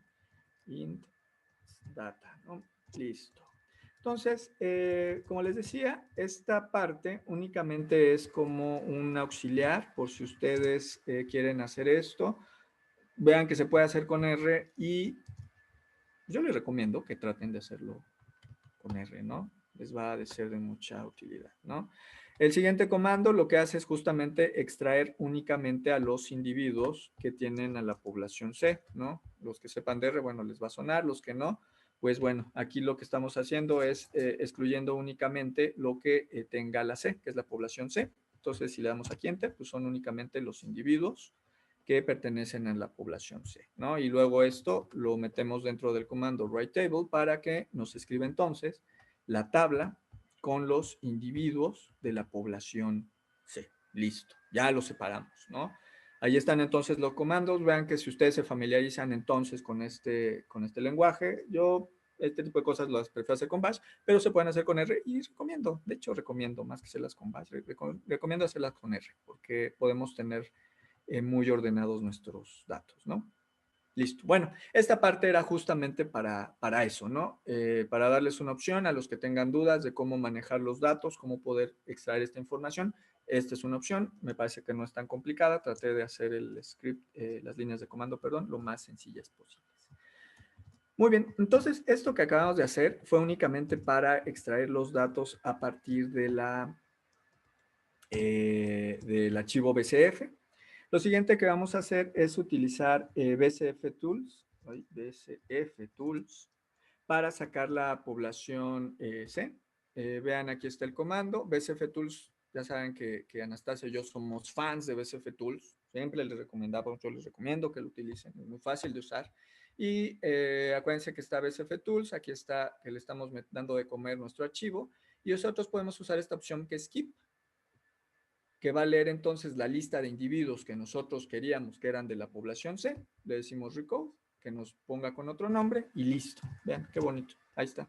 Ya nos sacó entonces que si nosotros lo llamamos con BCF Tools, ¿se acuerdan? BCF, esto ya se lo deben de saber de memoria, espero. Recode. Ajá, ya vieron que entonces tenemos un archivo que tiene ya únicamente a los 16 individuos de la población. Listo. Ahí está. Ya lo extrajimos. Ya sabemos cómo extraer individuos, manipular individuos, extraer información a partir de un BCF, ¿sale? Esto nos va a ser muy útil a futuro, ¿no? Bueno, y espero que sea útil para sus datos. Ahora sí, ahora sí vamos a utilizar NEstimator. Lo primero que vamos a hacer es obtener el formato que nos pide NEstimator. NEstimator funciona con formato GIMPOP. De hecho, desde el principio, las primeras versiones, NEstimator funcionaba con GIMPOP. Para esto voy a utilizar entonces el programa que también les recomiendo, los he recomendado varias veces, BGD Spider, que lo que hace entonces es transformar todos estos formatos, particular formatos de frecuencias alélicas, es muy útil, tiene interfaz gráfica. Entonces lo que vamos a hacer es abrir, le decimos nuestro formato de origen es BCF. Nos vamos a los datos, nos vamos a la clase, nos vamos a la genética de poblaciones. Luego nos vamos al tamaño efectivo, a la práctica. Uf, ya llegué. Aquí está, ¿no? Es el de la población C que acabamos de generar. Ya está listo. Luego quiero sacar el de GIMPOP. Si alguien tiene duda, me interrumpen, por favor. Luego otra vez. Bueno, si alguien tiene duda por qué hice tan complicada la ruta, mejor ni me pregunten, me estoy arrepintiendo de eso. Pero bueno, tamaño efectivo, ya se van a aprender de memoria lo que tiene mi computadora. Listo, ahí está. Entonces, ¿cómo le ponemos? Le vamos a poner NSN, no sé, pop igual C, ¿no? Punto .txt. TXT es para diferenciar lo que es un archivo GIMPOP. Aquí le vamos a decir a todo que sí y listo, ¿no? Listo, así de rápido. Miren, qué bonito. Ahí está. Ya tenemos entonces nuestro archivo de BCF, lo pasamos a GIMPOP. Vamos a echarle un ojito. Aquí me está avisando que está muy grande, no sé qué no importa. Nota, acuérdense siempre, el formato GIMPOP, al principio la primera línea es una línea de comentarios. O sea, podemos poner lo que queramos ahí, pero algunos programas nos exigen que haya algo ahí. BGD Spider no pone nada ahí.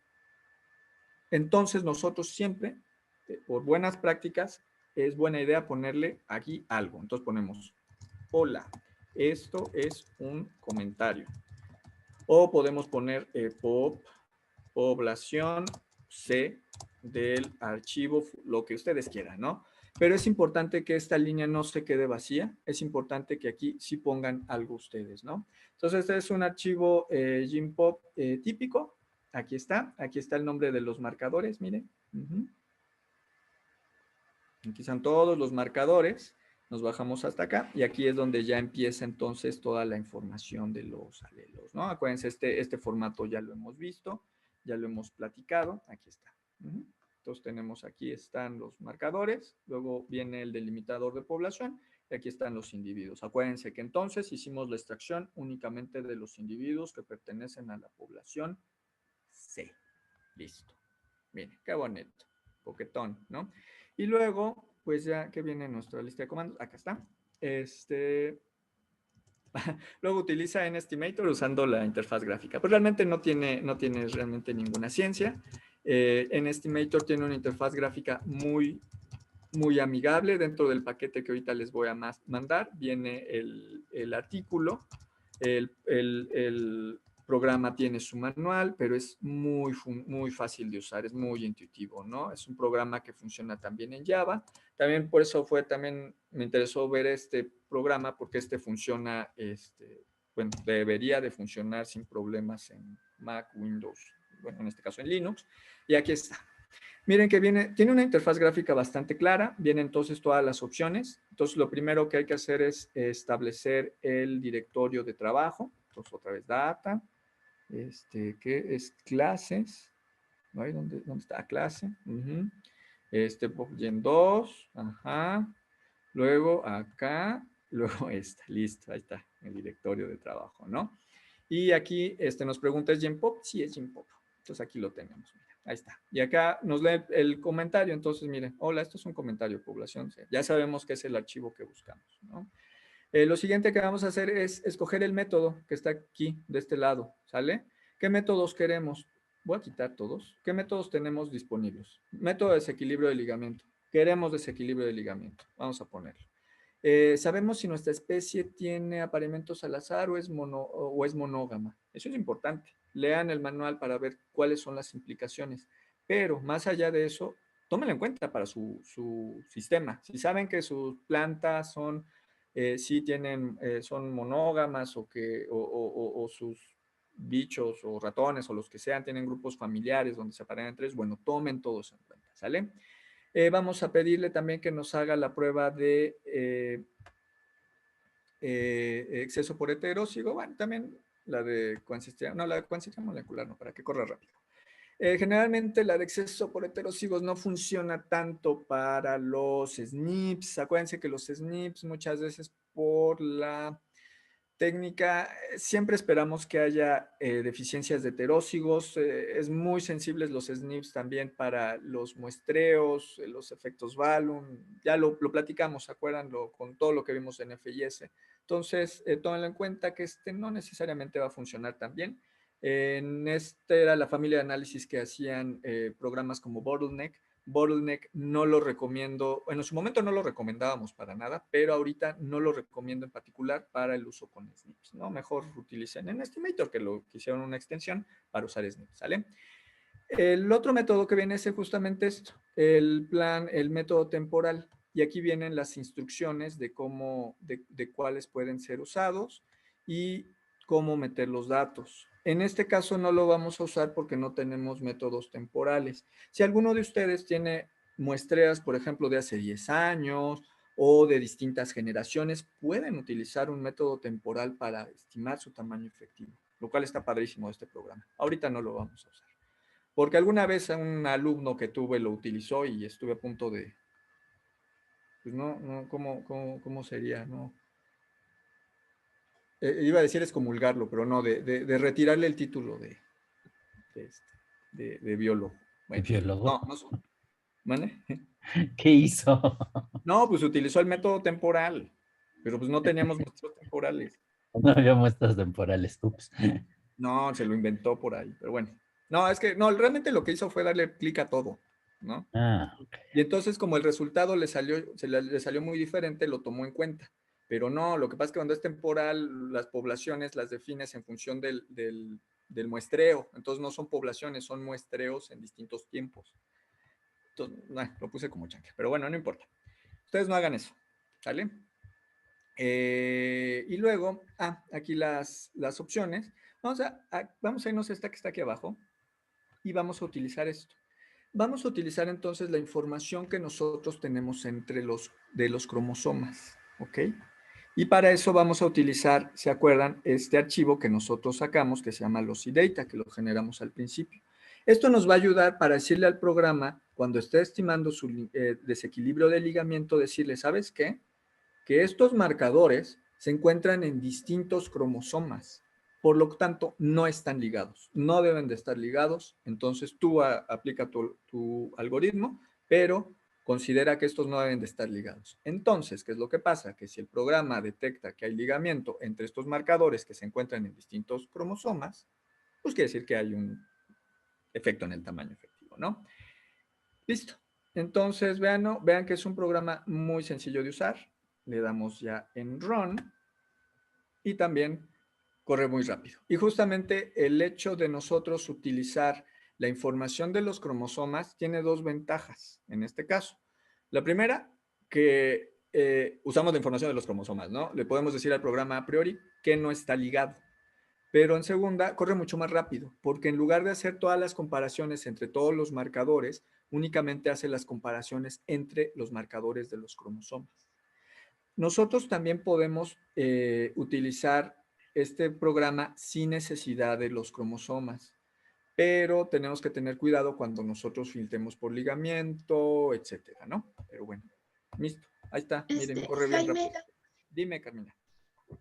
entonces tendríamos que decirle al programa, bueno, suponiendo que sabemos qué genes están en qué cromosoma, solamente los va a separar si están en distintos cromosomas o si puede ser como si están en el mismo cromosoma, pero en pedazos muy distantes de él, los toma como que en teoría no tendrían que estar ligados, o esa información como del mapeo a lo largo del cromosoma no se la podríamos dar al programa.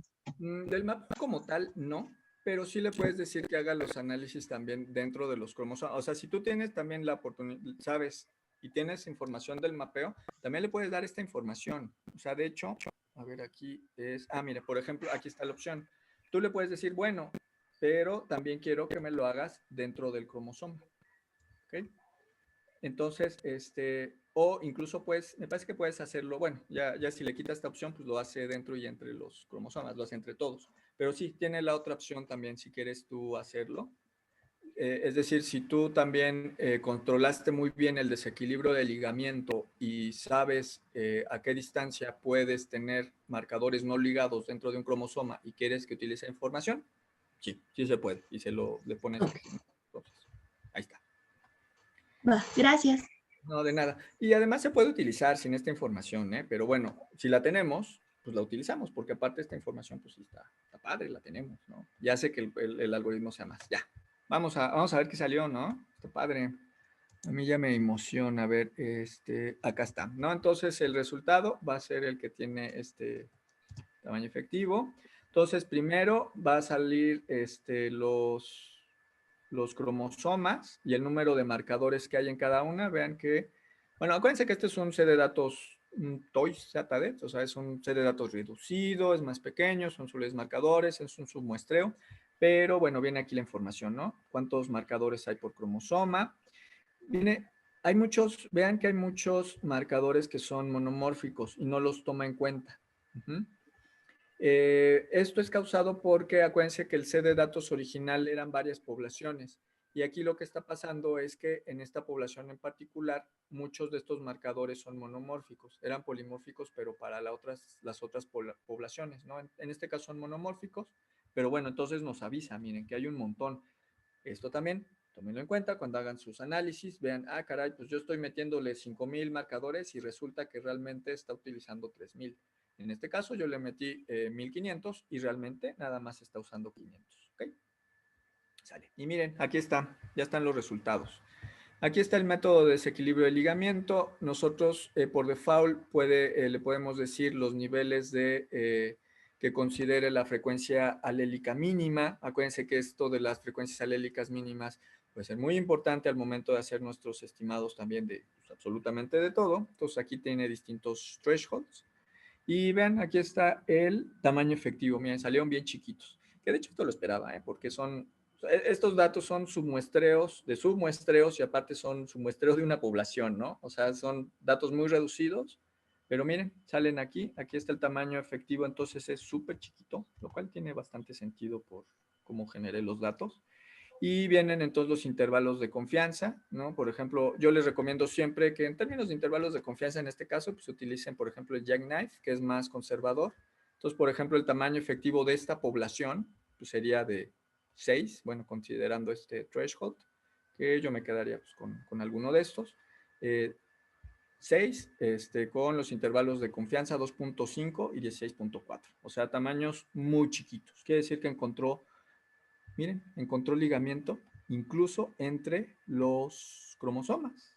Acuérdense de lo que platicamos, ¿no? Entonces, probablemente el tamaño efectivo sea bastante pequeño y hay mucha deriva génica en nuestra población.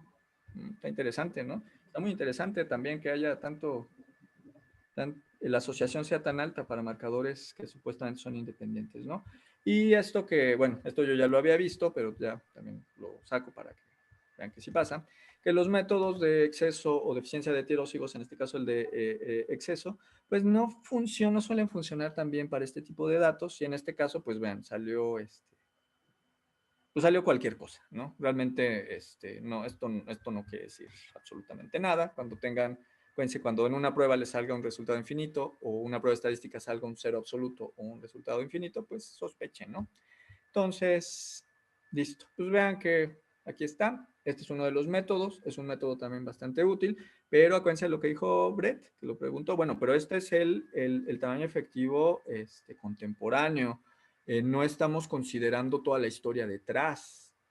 La próxima clase vamos a seguir con el siguiente análisis para ver qué posible historia hay detrás, ¿no? Pero ya tenemos una muy buena idea de lo que está pasando. Tenemos un tamaño efectivo bastante pequeño. Y Pero este listo. tamaño Dime. también podría deberse por el hecho del tamaño de la muestra que nosotros colectamos, como habías dicho, que más que ser tamaño real o una fotografía real de la población actual, es más como del tamaño de la muestra que nosotros tomamos. Sí, por supuesto, Carmina. Sí, es un riesgo. O sea, como les decía, acuérdense que cuando hagamos este tipo de análisis, el tamaño efectivo que vamos a estimar es el tamaño efectivo de la muestra. Esto es bueno porque digamos que es una estimación no sesgada. También los algoritmos de coalescencia, los algoritmos de coalescencia sí consideran un poco más la historia poblacional. Pero en estos en particular, este en particular es el de la muestra. Entonces, si nuestra muestra no es representativa de la población o de la especie, pues nos va a estar saliendo algo raro. En este caso, este estimado cuenta para esta pequeña población, para esta pequeña muestra. Entonces, sí, Carmena, hay que tener mucho cuidado con la representatividad que tiene nuestra muestra de la población o del sistema que estemos trabajando. ¿Ok? Hay 3 minutos de preguntas. De placer. Entonces, este es el método. La siguiente clase vamos a platicar del otro método de coalescencia y vamos a platicar un poquito de ABCs. Entonces, ¿tienen preguntas? Tenemos todavía 3 minutotes. ¿O les quedó clarísimo? Ahorita les voy a mandar Entonces, esto. el tamaño que salió Jaime era como 6, 7, ¿no? Ajá, chiquitito. Entonces, ¿sí les queda claro qué quiere decir eso? Como una población ideal que tuviera un tamaño efectivo de 7. Solo 7 individuos son los que están ahí metidos, ¿no? ¿Se acuerdan? Entonces, pues la variación genética se perdería esa tasa, la diferenciación genética incrementaría esa tasa, etcétera. Aunque a lo mejor censalmente en la población puede haber cientos o hasta miles de individuos, ¿no? Y por distintas razones, pocos individuos dejan todos los descendientes y estos pocos individuos es un muestreo aleatorio, ¿no? Porque si no, pues sería selección natural intensísima. En algunos casos pudiera confundirse, ¿no? Pero pues esa es la idea, ¿no? A ver, Brett tiene una pregunta para datos no mareados. ¿No mareados? No mapeados, perdón. No mapeados, aunque no, perdón. Es que no Sí se tenía puede. toda la pregunta. No se puede usar el método de desequilibrio del ligamiento para calcular el tamaño efectivo. Sí, ahí, o sea, se puede usar. Ahí el problema es que tendrías que hacer un filtro previo para ver que no estén muy ligados, pero ¿se acuerdan de lo que nos platicó esta Anastasia? O sea, realmente lo que tendrías que hacer Si no están, bueno, si no están mapeados, no tienes manera de estimar el decaimiento. Entonces, probablemente este método no sería el mejor, fíjate. Lo que sí puedes hacer es hacer alguna estimación de tamaño de ligamiento y tratar de quitar los marcadores que estén demasiado ligados y meterlos esos al análisis, pero puedes intentarlo. Yo creo que sí se puede, pero tendría que haber un filtro estricto por desequilibrio de ligamiento previo. Que a lo mejor recomendaríamos otros métodos. O usar el de exceso o deficiencia de heterócigos o el temporal, en este caso. Aunque en este caso no funcionó, ¿verdad? Pero... ¿Alguna otra pregunta? Qué bueno que pregunten eso, porque es lo que les decía, ¿no? Que justamente este tipo de métodos sí tienen supuestos y condiciones para poder utilizarlos. ¿Algo más? ¿Preguntas? ¿Comentarios? Nada, ¿cómo van con sus trabajos finales? Súper bien, ¿verdad? Ya espero que ahorita están diciendo, voy a estimar el tamaño efectivo de mi... Va a estar increíble. Que quede... ahorita les voy a mandar entonces la línea de comandos. También les voy a mandar el artículo de NEstimator y viene también la línea de comandos para el programa que vamos a ver la siguiente clase y viene un capítulo del libro donde se explica este programa, que es el programa que les digo de cadenas secuenciales de Markov, que está basado en coalescencia. Si ustedes van a utilizar este método que vamos a ver la clase que entra, lean por favor este capítulo porque este método es muy popular. Sospechamos luego de qué tan efectivo sea, pues, pero es muy popular y parece que sale bastante... Pues sí, es bastante congruente. A mí me sorprende, sí. Lo vamos a ver la clase que entra. Pero luego sí salen cosas raras, aunque a lo mejor es que no estaban bien hechos los análisis.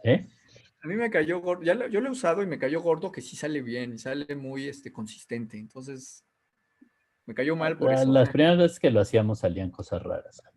Sí, no, ya no Entonces a lo mejor